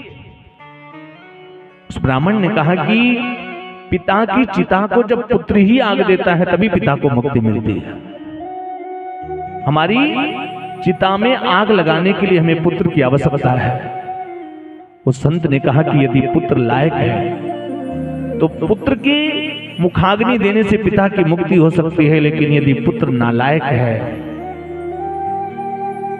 मैंने तमाम ऐसे पुत्रों को देखा है कि सामने दरवाजे पे पिता के शव पड़े हैं और बेटा मदिरा के नशे में रो रहा है, जैसे ही नशा खत्म होता है रोना भी बंद कर देता है। आप विचार करिए कि क्या ऐसा पुत्र यदि अपने पिता को अग्नि दे दे तो पिता की मुक्ति हो जाएगी। बोले पुत्र क्यों चाहिए। कुछ लोग कहते हैं कि पिता की मृत्यु के बाद पिता के नाम को आगे ले जाता है पुत्र। और मैं आपको बताऊं, पिता की मृत्यु के बाद सबसे पहले रजिस्ट्रार ऑफिस में वही पहुंचता है और कहता है कि साहब पिताजी का मृत्यु प्रमाण पत्र घोषित कर दीजिए, मेरा नाम वसीयत पे चढ़ा दीजिए। ऐसे पुत्र से कामना करते हो कि वो तुम्हारे नाम को, यश को आगे लेके जाएगा। कुछ लोग कहते हैं कि उस संत ने कहा महाराज अगर बेटा नहीं होगा ना तो 2 साल 5 साल 10 साल तक रोगे, मन में दुख रहेगा कि मुझे संतान नहीं हुई, सबके पुत्र हैं मेरे पास पुत्र नहीं है। लेकिन 10 साल के बाद मन में संतोष हो जाएगा और रोना बंद कर दोगे कि मेरे भाग्य में नहीं था, मुझे नहीं, संतोष कर लोगे। लेकिन यदि पुत्र हो गया और होने के बाद वो पुत्र नालायक निकल गया तो 10 साल नहीं पूरे जीवन रुलाएगा, पूरे जीवन रुलाता रहेगा और कोई आंसू पोंछने वाला नहीं मिलेगा। क्या करोगे पुत्र लेकर के, ऐसे पुत्र की इच्छा क्यों है। उस ब्राह्मण ने कहा आप संतों की यही तो विडंबना है। मैंने थोड़ा सा अपना दुख आपसे क्या कहा, आप मुझे ज्ञान उपदेश करने लगे। मुझे ज्ञान उपदेश की नहीं बल्कि मुझे पुत्र की आवश्यकता है। और अब तो मैं सोच करके आया हूं कि या तो मैं पुत्र प्राप्ति का वरदान लेकर के जाऊंगा, मैं अपने जीवन का परित्याग कर दूंगा, लौट करके अपने नगर अपने गांव में नहीं जाऊंगा। और महाराज मैं आपके सामने अपना सर पटक पटक करके मर जाऊंगा। सो आपके सामने आत्महत्या करूंगा, इसलिए आपको भी ब्रह्म हत्या लगेगी। संत घबरा गया। संत ने कहा कि आपके भाग्य में पुत्र तो नहीं है, लेकिन मैं अपने भाग्य से आपको पुत्र देता हूं। और संत की कृपा परमात्मा की कृपा से भी बड़ी होती है सज्जन। उस संत ने अपनी झोली से एक फल निकाल करके ब्राह्मण देवता को दिया। महाराज, इस फल को ले जाकर के अपनी पत्नी को खिला देना और इस फल के प्रभाव से आपको पुत्र हो जाएगा। ब्राह्मण वो फल लेकर के प्रसन्न होकर के आया, ला करके अपनी पत्नी धुंधली देवी को दिया। धुंधली फल को ले तो ली, लेकिन फल को खाया नहीं उसने, बल्कि फल को लेकर के अपनी सखी के पास जाती है। एक उसकी सहेली है, उसकी बहन है, उसे कहती है, बहन देखो ना, पंडित जी पता नहीं कहां से फल लेकर आए हैं और कहते हैं इसे खा लो, इसको खाने से तुम्हें पुत्र हो जाएगा। लेकिन मैं सत्य कहती हूं, मैं मां बनना नहीं चाहती, क्योंकि मैंने सुना है जब कोई स्त्री मां बनती है तो उस समय उसको असहनीय पीड़ा का सामना करना पड़ता है। और इतना ही नहीं, उसके चेहरे का सौंदर्य नष्ट हो जाता है। और सबसे बड़ी बात तो यह है कि मान लो मैंने गर्भ को धारण कर लिया और उसी समय कहीं गांव में आग लग गई तो सब लोग तो भाग जाएंगे, मैं तो भाग भी नहीं पाऊंगा, मैं तो ऐसे मर जाऊंगा। और उससे भी बड़ी समस्या मेरे लिए यह है कि मैंने सुना है कि जब किसी को पुत्र होने वाला होता है तो उसकी ननद लोग आती हैं सेवा करने के लिए, और मेरी 2 नंदे हैं, दोनों बड़ी चोटिन हैं। तो मैं तो ऐसे पड़ी रहूंगी और वो आएंगे और सारा माल उठा के लेके राधे राधे। इसलिए मुझे मां नहीं बनना। उसकी सखी ने कहा, बहन इसमें कौन सी बड़ी बात है, देखो तुम्हारे पास इतना धन है कि कोई खाने वाला नहीं है, और मेरे पास इतने पुत्र हैं कि कभी कभी खाने के लिए भी अन्न के लाले पड़ जाते हैं। और देखो ना, फिर से मुझे बेटा होने वाला है। तुम एक काम करो, अपने पंडित जी से झूठ बोल दो कि तुम्हें पुत्र होने वाला है, नाटक करती रहो। मुझे बेटा होगा, मैं अपना बेटा आपको दे दूंगी, तुम पंडित जी से कह देना कि मुझे बेटा हो गया, और बदले में थोड़ा सा धन मेरे पति को दे देना, मेरे पति भी खुश, तुम्हारे पति भी खुश, काम बन जाएगा। बोली हाँ, यही तो मैं चाहती थी। बोली लेकिन इस फल का क्या करूं जो पंडित जी लेके आए। बोले अरे ये फल, तुम्हारे माँ वो गाय भी तो है, कई वर्षों से आज तक उसने किसी बछड़े बछिया को जन्म नहीं दिया, तो ये फल उस गाय को खिला दो, इससे पता लग जाएगा कि संतों की दुआ में, आशीर्वाद में कुछ शक्ति है कि नहीं है। उसने वो फल गाय को खिला दिया। धीरे धीरे समय व्यतीत होने लगा। सज्जनों, आज कुछ समय व्यतीत होने के बाद ऐसा सुंदर सा समय आया, उस फल के प्रभाव से उस गाय ने एक सुंदर से बछड़े को जन्म दिया। और बछड़ा भी कैसा है, गाय का जो बछड़ा है ना, उसका पूरा शरीर मनुष्य के जैसे है, और केवल दोनों जो कान थे ना, वो गाय के कान की तरह थे। आत्मदेव जी को पता चला, आत्मदेव जी ने आकर के उस बालक का नाम गोकर्ण रखा। गाय की तरह कान होने के नाते उसी बालक का नाम गोकर्ण हुआ। बोल गोकर्ण जी महाराज की जय। इधर धुंधली देवी ने भी सूचना भिजवाई कि मुझे भी बेटा हुआ है। पंडित जी ने सोचा कि पिता के नाम से मिलता जुलता हुआ बेटे का नाम होना चाहिए, तो मेरा नाम है आत्मदेव, तो अपने बेटे का नाम रखूंगा परमात्मा देव। घर में गए, जाकर के कहते हैं लाओ लाओ, कहाँ है मेरा बेटा, दिखाओ, लाओ मैं अपने बेटे का नामकरण करूं। धुंधली देवी ने कहा अच्छा, बड़े आए नामकरण करने वाले, बेटा मैंने पैदा किया, तकलीफ मैंने सहा, और नाम अपने नाम के हिसाब से रखोगे। बोले तो, बोले मेरा बेटा है, मैंने कष्ट सहा है, तो मेरे नाम से मिलता जुलता हुआ नाम होना चाहिए मेरे बेटे का। पंडित जी ने कहा तो देवी आप ही नाम रख लो। बोले कि मेरा नाम धुंधली, तो मेरे बेटे का नाम धुंधकारी होगा। गोकर्ण पंडितो ज्ञानी, धुंधकारी महाखलः। खल कहते हैं दुष्ट को। गोकर्ण जी पंडित हुए, ज्ञानी हुए, विद्वान हुए, और धुंधकारी खल हुआ, दुष्ट हुआ। जब वो छोटा था ना, खेलने के लिए जाता तो बच्चों को धक्का दे देता, कभी किसी का सर फोड़ देता, किसी को कुएं में गिरा देता। आए दिन उसकी शिकायतें आने लगी। और जहां एक ही बेटा होना तो उसके बिगड़ने के चांसेस ज्यादा रहते हैं। बेटा छोटा है, कंचा खेलना शुरू कर दिया तो समझ लीजिए शुरुआत हो गई है। बड़ा होगा तो ताश भी खेलेगा, फिर पत्ते में पैसे भी लगाएगा, फिर जुआ भी खेलेगा। धुंधकारी थोड़ा और बड़ा हुआ तो आकर के अपनी माँ से कहता है, माँ मुझे पैसे दो। माँ ने सोचा कि एक ही तो बेटा है, सारा कुछ इसी का तो है, आज नहीं तो कल इसी का होना है, तो किसके लिए रखना है, दे दिया। धुंधकारी बड़ा हुआ, ताश खेलने लगा, पत्ते खेलने लगा, जुआ खेलने लगा, पैसे लगाने लगा। दूसरे दिन आया, माँ और पैसे चाहिए, माँ ने और दे दिया। तीसरे दिन और चाहिए।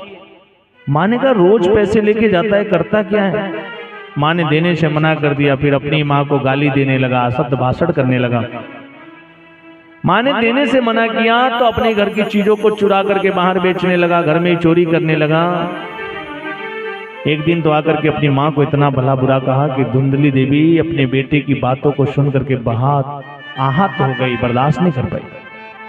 मध्य रात्रि के समय घर से बाहर निकल गई और जाकर के कुएं में कूद करके आत्महत्या कर लिया।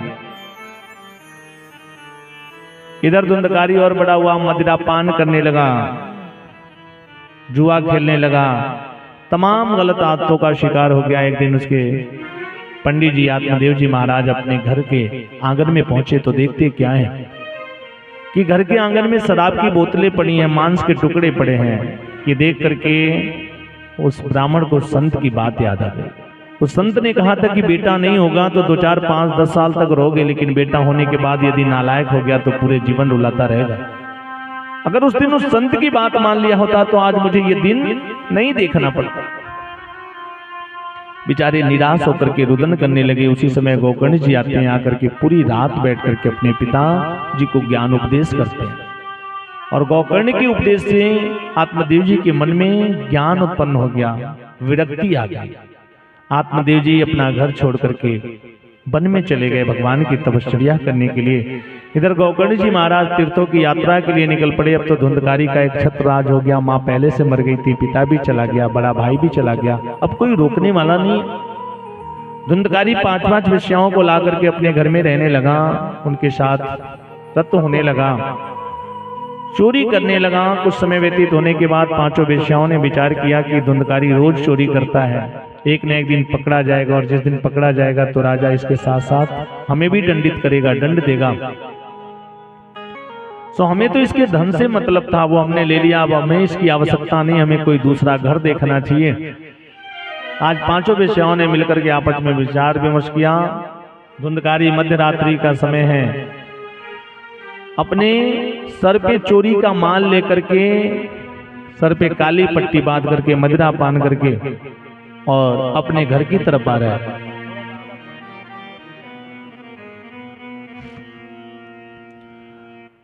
इधर 5 वेश्याओं ने मिलकर के उस सोते हुए धुंधकारी को रस्सियों से बांध दिया। बांधने के बाद चाकू से गोद गोद करके मारने लगी, फिर भी धुंधकारी की मृत्यु नहीं हुई।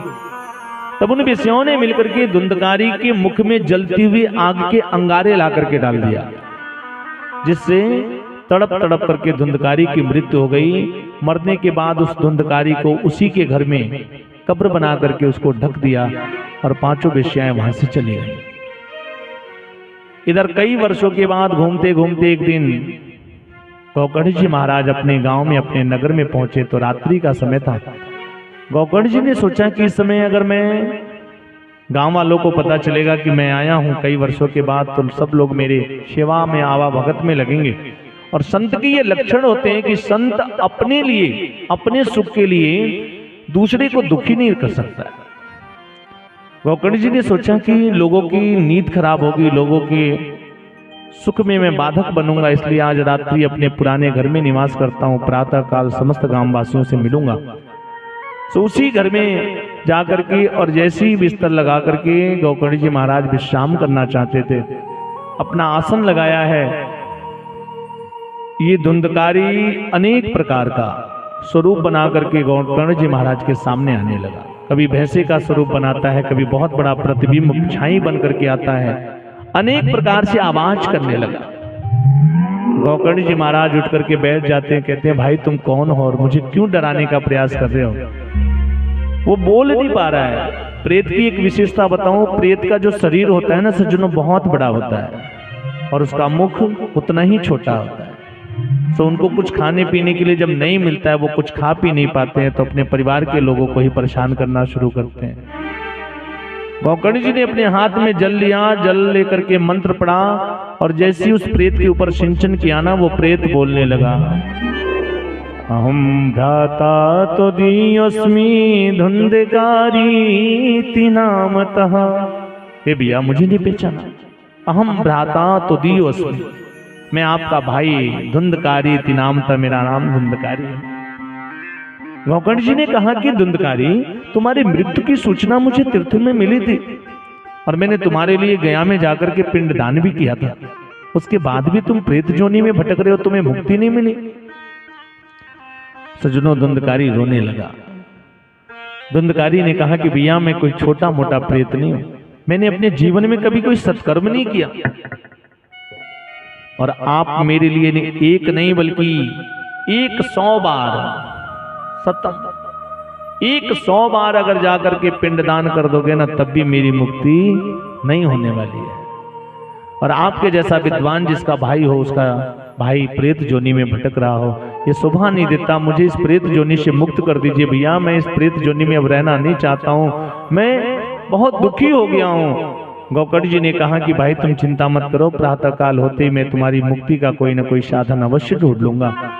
अगले दिन सवेरा हो, गौकर्ण जी महाराज बड़े बड़े संतों के पास गए, विद्वानों के पास गए, सबसे जाकर के पूछते हैं कि जिस व्यक्ति की गया में पिंडदान करने से मुक्ति ना होती हो, ऐसे व्यक्ति की मुक्ति का साधन क्या है। कोई भी संत इस प्रश्न का उत्तर नहीं दे पाया। तब उन्होंने भुवन भास्कर भगवान सूर्य के रथ को रोका और भगवान सूर्य से पूछा कि हे प्रभु, जिस प्रेत की गया में पिंडदान करने से मुक्ति ना होती हो, ऐसे प्रेत की मुक्ति का साधन क्या है। भगवान सूर्य ने कहा कि श्रीमद् भागवतान मुक्ति सप्ताह वाचनम गुरु। महाराज, हे गौकर्ण जी महाराज, यदि तुम इनको मुक्ति देना चाहते हो तो इन्हें भागवत की कथा सुनाओ। आज गौकर्ण जी महाराज समस्त ग्रामवासियों को लेकर के बड़ा सुंदर व्यासपीठ की स्थापना करते हैं, भागवत जी की कथा प्रारंभ करने जा रहे हैं। गौकर्ण जी ने कहा कि हे भाई धुंधकारी, तुम जहां कहीं भी हो आकर के विराजमान हो, मैं तुम्हारी मुक्ति के लिए कथा सुनाने जा रहा हूं। धुंधकारी आता है सज्जनों, प्रेत का स्वरूप है और प्रेत हवा का स्वरूप होता है। जोर से हवा बहती है ना, तो इस पार से उस पार चला जा रहा है, कथा नहीं सुन पा रहा है। धुंधकारी ने देखा कि वहीं थोड़ी दूर पे एक बांस की कोठ थी और उस बांस में कुछ बांस सूख गए थे। आपने देखा होगा जब बांस सूख जाती है ना, तो चींटियां उसमें छिद्र बना देती हैं। तो उस बांस में भी कुछ चींटियों ने छिद्र बना दिया था। उसी छिद्र के माध्यम से धुंधकारी जाकर के उस बांस के बीच में बैठ गया। पहले दिन की कथा संपन्न हुई, विराम हुई, तो बांस की पहली ग्रंथि फट गई। दूसरे दिन दूसरी, तीसरे दिन तीसरी, चौथे दिन चौथी, और जब 7वें दिन की कथा संपन्न हुई तो उस बांस की 7वीं ग्रंथि फट गई और उसमें से धुंधकारी बड़ा सुंदर दिव्य स्वरूप धारण करके बाहर निकला, जिसको लेने के लिए भगवान विष्णु के पार्षद विमान लेकर के आए। उस विमान में बैठ करके धुंधकारी जाने लगा। गौकर्ण जी ने भगवान विष्णु के पार्षदों से कहा, अरे रुकिए, कथा समस्त ग्रामवासियों ने सुनी है, सो अकेले विमान धुंधकारी के लिए ही क्यों लेके आए हो। कथा तो सबने सुना है, सो सबके लिए विमान आना चाहिए। भगवान विष्णु के पार्षदों ने कहा कि महाराज, कथा सुनने में भी भेद होता है। भगवान की कथा में 3 प्रकार के भगत लोग आते हैं। जो पहले नंबर वाले होते हैं ना, वो होते हैं श्रोता, जिनका आंख, कान, ध्यान हर चीज कथा से जुड़ जाता है और उनको कथा ठीक ठीक समझ में आती भी है। जो दूसरे नंबर वाले होते हैं ना, ये होते हैं सोता, जो लोग कथा में बैठ के सोते हैं, ये दूसरे नंबर वाले होते हैं। और ये एक बात बताऊं सज्जनों, ये जो निद्रा देवी है ना, ये कुंभकर्ण की पत्नी है।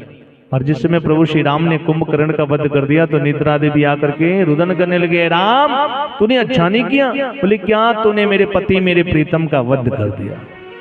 तो बोले आज के बाद मैं भी तुम्हारे जितने भी प्रेमी होंगे ना, उनका वध कर दूंगी। तो भगवान के प्रेमी कौन है? भगवान के भक्त लोग। जब भी नींद आए ना, तो समझ लीजिए कि निद्रा देवी आ गई है कुछ गड़बड़ करने के लिए। इसीलिए हम लोग कथा में बीच बीच में भगवान का स्मरण कराते रहते हैं, जयकारा लगवाते हैं। और जैसे आप जय बोलते हो ना, तो निद्रा देवी भाग के दूर खड़ी हो जाती है, अरे ये तो उसी राम का नाम ले रही है। और एक बात और बताऊं, ये निद्रा देवी छुआछूत की बीमारी भी है। छुआछूत समझते हैं ना, भी कोरोना आया था तो लोग कोई हाथ नहीं मिलाते थे दूर से भी। कितने लोग तो ये सोचते थे कोई मेहमान मेरे घर ना चला है, और गलती से कोई पहुंच गया, पता नहीं कहाँ से आए, कहीं ऐसा ना हो कि कोरोना रोना लेके हमारे घर में चलिए। होता था कि नहीं होता था? आपको मेरी बातों पे विश्वास ना हो, आप कभी लॉन्ग रूट पे बैठिए और ड्राइवर की बगल वाली सीट पे बैठ के सोइए। ड्राइवर क्या कहता, भैया सोना है तो पीछे चले जाओ, आप सोओगे तो मुझे भी नींद आ जाएगी। तो आप लोग भी देखते रहिए, आपके बगल में अगर कोई सोए ना तो उसको जगा दीजिए। आप लोग का परम कर्तव्य होता है, चीटी काट लीजिए, जय श्री कृष्णा बोल दीजिए, राधे श्याम बोल दीजिए, जगा दिया करिए। बोले कि ये दूसरे नंबर वाले होते हैं, और तीसरे नंबर वाले जो होते हैं उनको क्या कहते हैं? बोले ये सरौता लोग होते हैं। सरौता देखा ना, सरौता का काम क्या होता है? सुपारी को काटना। तो कुछ लोग का काम होता है कथा में बैठ के भी खूब बतियाते हैं, कोनो बात नहीं रहता, खाना खिलो हाँ का बनल लो, कोई बात नहीं रहेगा, कहीं ना कहीं से बात शुरू करना है। वो कुछ नहीं बोल रहा है तब वो कौन तेल लगौले, वो बड़ा महंगा था, शुरू हो गया अभी से, नहीं बाबू ले लो है हमारा तो लगा लेनी है तनी से। बोले राधे कृष्ण भगवान की जय। बोले महाराज अगर सभी लोग अच्छे से कथा सुने होते तो सबके लिए विमान आता। मौकड़ जी ने पुनः कथा प्रारंभ की, समस्त ग्रामवासियों ने बड़े ध्यान पूर्वक कथा सुना, सबके लिए विमान आया, सभी लोग अपने अपने धाम को गए, भगवान के धाम को पहुंचे। नारद जी के मन में जो शंका थी वो शंका समाप्त हो गई। नारद जी ने कहा वो सब तो ठीक है महाराज, और बताइए कथा का नियम क्या है? सचनो 10 मिनट समय और लूंगा आप लोगों से। बोले कि सबसे पहले कथा का नियम यह है कि जब भी कहीं कथा करानी हो तो सबसे पहले क्या करना चाहिए? किसी विद्वान ब्राह्मण से मुहूर्त दिखवाना चाहिए। और भागवत कथा सुनने के लिए सावन, भादो, आश्विन, कार्तिक, अगहन का महीना, माघ, फाल्गुन, बैसाख और जेठ का महीना सबसे उत्तम माना गया है। वैसे हमारी मान्यता है कि जिस दिन कथा प्रारंभ हो जाए ना वही शुभ मुहूर्त में परिणित हो जाता है, क्योंकि जिस समय राजा परीक्षित ने कथा सुना तो मात्र 7 दिन बचा था, और अगर परीक्षित 7 दिन में मुहूर्त दिखाने लगते तो कथा नहीं सुन पाते। इसलिए जिस दिन कथा प्रारंभ हो जाती है वो मुहूर्त ही अपने आप में शुभ मुहूर्त में परिणित हो जाता है सर। दूसरा, भागवत जी के लिए जो स्थान है ना वो बड़ा उत्तम होना चाहिए, विशालप्रद होना चाहिए, और भागवत जी का जहां व्यासपीठ बने वहां तुलसी की स्थापना अवश्य कर दीजिए। बोले कि भागवत कथा के लिए सुंदर जगह पर वेदियों की स्थापना करें। सर्वतोभद्र वेदी, नवग्रह वेदी, रुद्र कलश, विष्णु कलश, पितृ कलश, इन समस्त कलशों की स्थापना करनी चाहिए। जैसे हमारे तुबी जी के वहां मंडप में अंदर बना हुआ है ना, सारे वेदियां बनी हुई हैं। इसके बाद भागवत का जो वक्ता है, भागवत का कथा जो करने वाले आचार्य जी हैं वो कोई विद्वान ब्राह्मण होना चाहिए, और सिर्फ विद्वान होना ही जरूरी नहीं है, विद्वान के साथ साथ वो शास्त्रों का, वेद वेदांतों का ज्ञाता होना चाहिए। और ये सारी चीज होने के बाद और भी एक चीज है, वो आचरणशील होना चाहिए, सदाचारी होना चाहिए, संध्या बंदन करने वाला होना चाहिए। और महाराज भागवत की कथा करते समय मुख में पान सुपारी खाना चाहिए कि नहीं खाना चाहिए? नहीं खाना चाहिए। तमाम पंडित जी लोग होते हैं, मैंने देखा है, जब भागवत कथा, हम चूंकि गाँव में भी कभी कभी चले जाते हैं हम लोग, तो जब पूजन का लिस्ट बनाते हैं ना तो लिखते हैं सुपारी इतना, सुपारी तो चलो भगवान जी को चढ़ जाएगी। फिर लिखेंगे जर्दा, उसमें नंबर भी लिखते हैं, फला नंबर का जर्दा चाहिए। ये कौन से भगवान जी खाएंगे? बोले विप्र देवता, ब्राह्मण देवता खाएंगे। एक बार की बात है, मैं आप लोग को बताऊं, एक गांव में कथा हो रही थी, और वहां जो पंडित जी कथा करने गए थे ना, उनकी आदत थी जब भी वो कथा में थोड़े मग्न होते थे तो उनको अमल लगती थी, तो अपना चेला बना के रखे थे पेटेंट वाला, तो वो जोर से बोलते थे जय श्री राधे। सब लोग समझते थे महाराज जी राधे राधे कर, और चेला समझ जाता था गुरु जी अब मांग रहे हैं, गुरु जी को जरूरत पड़ गई है। तो चलो पहले ही बना के कगजे में पुड़िया के धैले रहे, जैसे बाबा हाथ ऊपर करे ना, सब लोग ऊपर देखे लगे तो तुरंत पुड़िया ले जाके आगे धरे, और बाबा तुरंत उठाए, फक से खाए। एक दिन संजोग से कथा में दो जनी यादव जी लोग पहुंच गए और यादव जी लोग जीवन भर का वो कथा सुन ही नहीं रहे बेचारे। पहले के समय के, आज के यादव जी ने, आज के यादव जी लोग तो बहुत अच्छे हैं आगे, पहले के यादव जी थे तो उनके मन कथा में ना लगत रहे। बाबा कहाँ कहते हैं उसे कोनो मतलब, बाबा हथवा कैसन घुमावत है, मुड़िया कैसे घुमावत है, मुहवा कितना बड़े खोलत है, ये देखत रहे लोग। और दोनों जानी संगतिया रहे एक के साथ गाय भैंस चरावत रहे तो दोनों जानी कहने देखा बाबा कैसन ताकत है, देखा कुछ कैसन हथवा करता। ये बाबू इतना ध्यान से खाली वो लोग बाबे के देखत रहे जैसे कैमरा लगल होके। तो बाबा जैसे जर्दवा खेले तो यादव जी देख ले। जब कथा संपन्न भइल सब लोग प्रसाद लेके जाए लगल तो यादव जी अले, कहले का हो बाबा, हमन के कहेला कि कथा में इन्ने उन्ने कुछ बात ना करे के चाहिए, आज अपने हो जा सब चलता, सब देखनी है जा हमनी के। अब बाबा सोचले जब ये देखे ले हो तो झूठ बोलल ठीक ना बा भाई, अगर नहीं देखा होता तो कुछ कहता, जब इसने देख लिया है तो मैं इससे कैसे कहूं कि नहीं मैंने नहीं खाया। बाबा ने कहा तो जहां जैसन तहां तैसन ना, तो पंडित कैसन, लाओ दिमाग लगा दिए जा, भिड़ा दिए जा दिमाग। हमारे बनारस के भाषा कहते हैं भिड़ा दे गुरु एकदम, जौन हो तुम देखा जाए। तो महाराज बाबा कहन की जीवन भर अहिरे रबक वो यादो नहीं बन पाई तो है ना, कुछ पढ़ ले लिख लो हो, अरे कुछ पढ़े होते तो समझ में आता। यही से तो के लोग अहिर कहला कहें, अच्छा हम बता दें तब अहिर हो गए नहीं। कहले तू कुछ पढ़ ले बड़ा, शास्त्र का कुछ ज्ञान है आपको। ब्राह्मण के मुख में गंगा जी का वास होता है, ब्राह्मण के मुख में गंगा जी का वास होता है, और गंगा जी में जो कुछ भी डाल दो सब पवित्र हो जाता है। अच्छा बताइए, बनारस में गंगा नदी बह रही है ना, और मदिरा का पूरा टैंकर भरा हुआ टैंकर अगर उसमें पलट जाए तो क्या लोग उस जल में स्नान करना बंद कर देंगे? उस जल से आचमनी करना बंद कर देंगे? करेंगे कि नहीं करेंगे? आप मुझे भी लाके दोगे महाराज जी बनारस का जल है तो हम भी आचमनी करेंगे। लेकिन अगर थोड़ी सी बदरा हो, क्योंकि वो गंगा में जाके समाहित हुई है, गंगा किसी में आके नहीं मिलती है, बल्कि गंगा में सब जाकर के मिल जाते हैं सब। बोले कि पंडित जी के मुख में तो गंगा जी का वास होता है, और गंगा जी में जो कुछ डाल दो सब पवित्र हो जाता है। कहले अच्छा, संजोग से जब दूसर का यादव जी डाले ना, उनके बाबूजी के 2-3 दिन पहले मृत्यु हो गई है, और वो अपने पिताजी की अस्थियों को इकट्ठा करके रखा था। पैसा वैसा के जुगाड़ में रहने, किराया भाड़ा कहीं से मिले तो जाए इलाहाबाद बनारस में ले जाके अस्थि विसर्जन कर दी पिताजी के। जब वो सुनने की पंडित जी के मुख में गंगा जी बाड़ी तो कहने बड़ा खुश भैले, वाह सोचत रही है गंगा जी हमारे गाँव में आ गए बड़ी।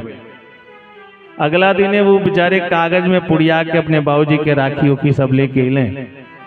बाबा कथा कल शुरू कैली, जब अमल लगल तो कहली जय जय श्री राधे, तब चेलवा लेके जा तो ले पहले ही से तैयारी में रहे, फट से ले जाके पुड़िया धो दिला बाबा ने, और बाबा तुरंत पुड़िया खोलने फट से मुँह में डाल। और जब मुँह में राखी गए तो कहले का घी होला हमके? कहले महाराज क्षमा करिए, हमारे बाबूजी के अस्थि रहला। कहले अरे अस्थि खिला दी हमको? कहले अरे महाराज कलिया आपे न कहत रही कि पंडित जी के मुँह में गंगा जी के वास होला, हम गरीब आदमी सोचनी कहाँ से जाए, बनारस किराया भाड़ा लगी, लाओ गंगा जी यही जाए बड़ी, यही जब विसर्जन कर दे। बोल वृंदावन बिहारी लाल की जय। तो सज्जनों, मेरे कहने का मतलब सिर्फ इतना था कि भागवत की कथा करते समय मुख में पान सुपारी इत्यादि नहीं खाना चाहिए। इसके बाद भागवत जी की कथा एक आसन पर पालथी से बैठ करके सुनना चाहिए। हम लोग जो पालथी लगा के बैठे हैं ना माता नीचे, इस आसन का नाम है सुखासन। सुखासन में बैठ के कथा सुनने का बहुत बड़ा पुण्य होता है। अगर शरीर अस्वस्थ है या हम बैठने में असमर्थ हैं, बैठ नहीं सकते हैं, तो कुर्सी पे नहीं बल्कि पलंग पे लेट करके भी कथा सुनने का विधान है। लेकिन वो उनके लिए है जो असमर्थ हैं, अस्वस्थ हैं। अगर शरीर स्वस्थ है तो राम जी के ऊपर छोड़ दीजिए और पृथ्वी पे जमीन पे बैठ करके सुखासन में बैठ करके कथा सुनने का ज्यादा पुण्य फल प्राप्त होता है। कुछ लोग क्या करते हैं, 3 घंटे की कथा में कभी इधर पैर किए कभी उधर पैर किए, मौका लग गया तो महाराज जी की तरफ पैर फैला के बैठ जाते हैं, लो बाबा देखो हमारे पैरों की रेखा। तो हम आपको बताएं बाबा पैरों की रेखा देखने नहीं आए हैं। कुछ लोग क्या करते हैं कि दोनों पैर के घुटनों को अपने हाथों से खूब जकड़ लेते हैं। या गाँव में जब बहुत बड़े मंच पे हम लोग जाते हैं ना यज्ञ योग्य में, तो लोग गमछा लेके बैठे ना, गोड़वा है तरफ बांध लिए खूब निम्न से। इस आसन को कहते हैं दलिद्रासन। ऐसा वर्णन आता है कि इस आसन में यदि कुबेर भी बैठ करके कथा सुने ना तो वो भी गरीब हो जाता है, निर्धन हो जाता है। बोले कि महाराज दूसरा नियम यह है कि श्रोता और वक्ता दोनों को 7 दिनों तक घी पी के रहना चाहिए। नारद जी ने कहा महाराज ये संभव नहीं है, और कलयुग में लोग परिश्रम नहीं करेंगे, आलसी हो जाएंगे, डॉक्टर भी मना करते हैं कि ज्यादा घी खाओगे तो तबीयत बिगड़ जाएगी। तो महाराज ये संभव नहीं है। संत कुमारों ने कहा यदि घी पी के नहीं रह सकते तो फलाहार करिए। अब फलाहार का मतलब अल्पाहार हुआ थोड़ा बहुत। अब ये नहीं कि सुबह से शाम तक ये मखाने का और ये ताल मखाने की खीर है, रबड़ी है, आलू है, भुजिया है और गाजर का हलवा है, खूब खाए पिए और शाम को फिर कहते हैं अजी सुनती हो क्या बात है, सुबह नाश्ता जल्दी बना देना। क्यों, कहीं जाना है आपको? अच्छा मैं आज एकादशी का व्रत था, तुम्हें नहीं पता है? और इतना खाने के लिए मिले तो रोज एकादशी रहे, क्या दिक्कत है? बोले कि अल्पाहार करिए। बोले कि 15 दिन में 1 दिन एकादशी का व्रत होता है, वो भी बड़ी मुश्किल से व्यक्ति राम राम कह के पूरा करता है। पूरे दिन उसको चौराहे पर के गोलगप्पे और पकौड़ी याद आती है, कैसे कैसे दिन कटता है उसका, सुबह जल्दी से कब मिल जाए भोजन। फिर 7 दिन तक फलाहार, महाराज ये कहाँ संभव है? तो बोले कि भले अगर फलाहार नहीं रह सकते तो भोजनम तु वरम मध्य कथा स्वर्णकारकम नोपवासम वरम प्रोक्तम कथा विघ्न करो यदि। भोजनम तु वरम मध्य, भले दिन भर में 5 बार भोजन करने का मन करे तो 5 बार करिए, कोई दिक्कत नहीं। और ये बात मैं आपको बोला था ना आते हुए कि कल से आप अपने रूटीन में जो भी आप नाश्ता इत्यादि दबा लेते हैं अपने हिसाब से करिए। भागवत जी में कहीं ऐसा नहीं लिखा है कि आप उपवास करके कथा श्रवण करें। जिस प्रकार से हमारा शरीर स्वस्थ रहे, हमारी उत्सुकता बनती रहे, बढ़ी रहे, उत्साह बना रहे, चूंकि ये ज्ञान यज्ञ है और 7 दिनों तक कंटिन्यू हमें उसी ऊर्जा के साथ काम करना है। इसलिए आप जिस प्रकार से हमारा शरीर स्वस्थ रहे वैसा उपाय करें, इसमें कहीं से कोई दिक्कत नहीं है। सनत कुमार जी ऐसा कह रहे थे कि भक्ति देवी प्रकट हो गई, ज्ञान वैराग्य दोनों का बुढ़ापा दूर हो गया। सनत कुमार बोले भक्ति देवी तुम आ गई हो, तो आप एक काम करो, भक्तों के हृदय में वास करो। और जैसी भक्ति में यहाँ भक्तों के हृदय में वास की ना तो सभी भक्त कीर्तन करने लगे। आज ऐसा कीर्तन किया, ऐसी सुंदर कीर्तन की स्वर लहरी निकली कि भगवान भोलेनाथ से भी रहा नहीं गया। भगवान भोलेनाथ भी उस कथा में उपस्थित हो गए, आकर के नृत्य करने लगे। बीच बीच में सुखदेव जी महाराज व्याख्यान करने लगे, इतनी सुंदर कीर्तन हुआ, मेरे प्रभु से नहीं रहा गया। मेरे भगवान स्वयं श्री हरि नारायण उस कथा में प्रकट हो गए। बोले कि मैं आप लोगों की कथा एवं कीर्तन से बड़ा प्रसन्न हूं, इसलिए आप लोग मुझसे वरदान मांग लीजिए। भक्तों ने कहा कि प्रभु यदि वरदान देना है तो यही वरदान दीजिए कि आज के बाद जहां कहीं भी आपकी कथा हो, कीर्तन हो, आप वहां अवश्य पधारें। भगवान ने कहा तथास्तु। इसीलिए लोग कहते हैं कि जहां कहीं भी भगवान की कथा होती है, कीर्तन होता है, परमात्मा किसी न किसी स्वरूप में वहां अवश्य पधारते हैं। एक बार किसी भक्त ने भगवान से पूछा कि प्रभु आप रहते कहाँ हो? भगवान ने कहा कि ना हम बसामि वैकुंठे योगी नाम हृदय च मद भक्ता जत्र गायन्ति तत्र तिष्ठामि केशवः। बोले कि ना हम बसामि वैकुंठ में, वैकुंठ में नहीं रहता, मैं योगियों के हृदय में भी नहीं रहता। बोले तब कहाँ रहते हो? मद भक्ता जत्र गायन्ति, मेरे भक्त जहां मेरा गुणगान किया करते हैं ना, मैं वहीं पे निवास करता हूं। आज भक्ति देवी के मन के कष्ट की निवृत्ति हो गई। सूत जी ने यह प्रसंग शौनक आदि ऋषियों को सुनाया है नैमिषारण्य क्षेत्र में। यही प्रसंग सनत कुमारों ने नारद जी को सुनाया हरिद्वार क्षेत्र में। यही प्रसंग सुखदेव जी ने सुनाया राजा परीक्षित को। और चौथा यही प्रसंग यथामति विस्तार आज मैंने आप लोग को बताया। सज्जनों, भागवत अमृत है और जो इसका पान करता है उसका जीवन धन्य हो जाता है। भागवत का महात्मा संक्षिप्त रूप में मैंने आप लोग को बताया। बोलिए बाल कृष्ण लाल की जय। आज की कथा को यहीं विराम करेंगे। आरती के बाद प्रसाद वितरण, या थोड़ा सा कुछ प्रसाद उरसाद की व्यवस्था कर दीजिए, आप लोग घर में से ला के रख दीजिए। और हमारे आचार्य जी अगर मेरी आवाज़ सुन रहे हो तो आकर के आरती करवा दिया जाए।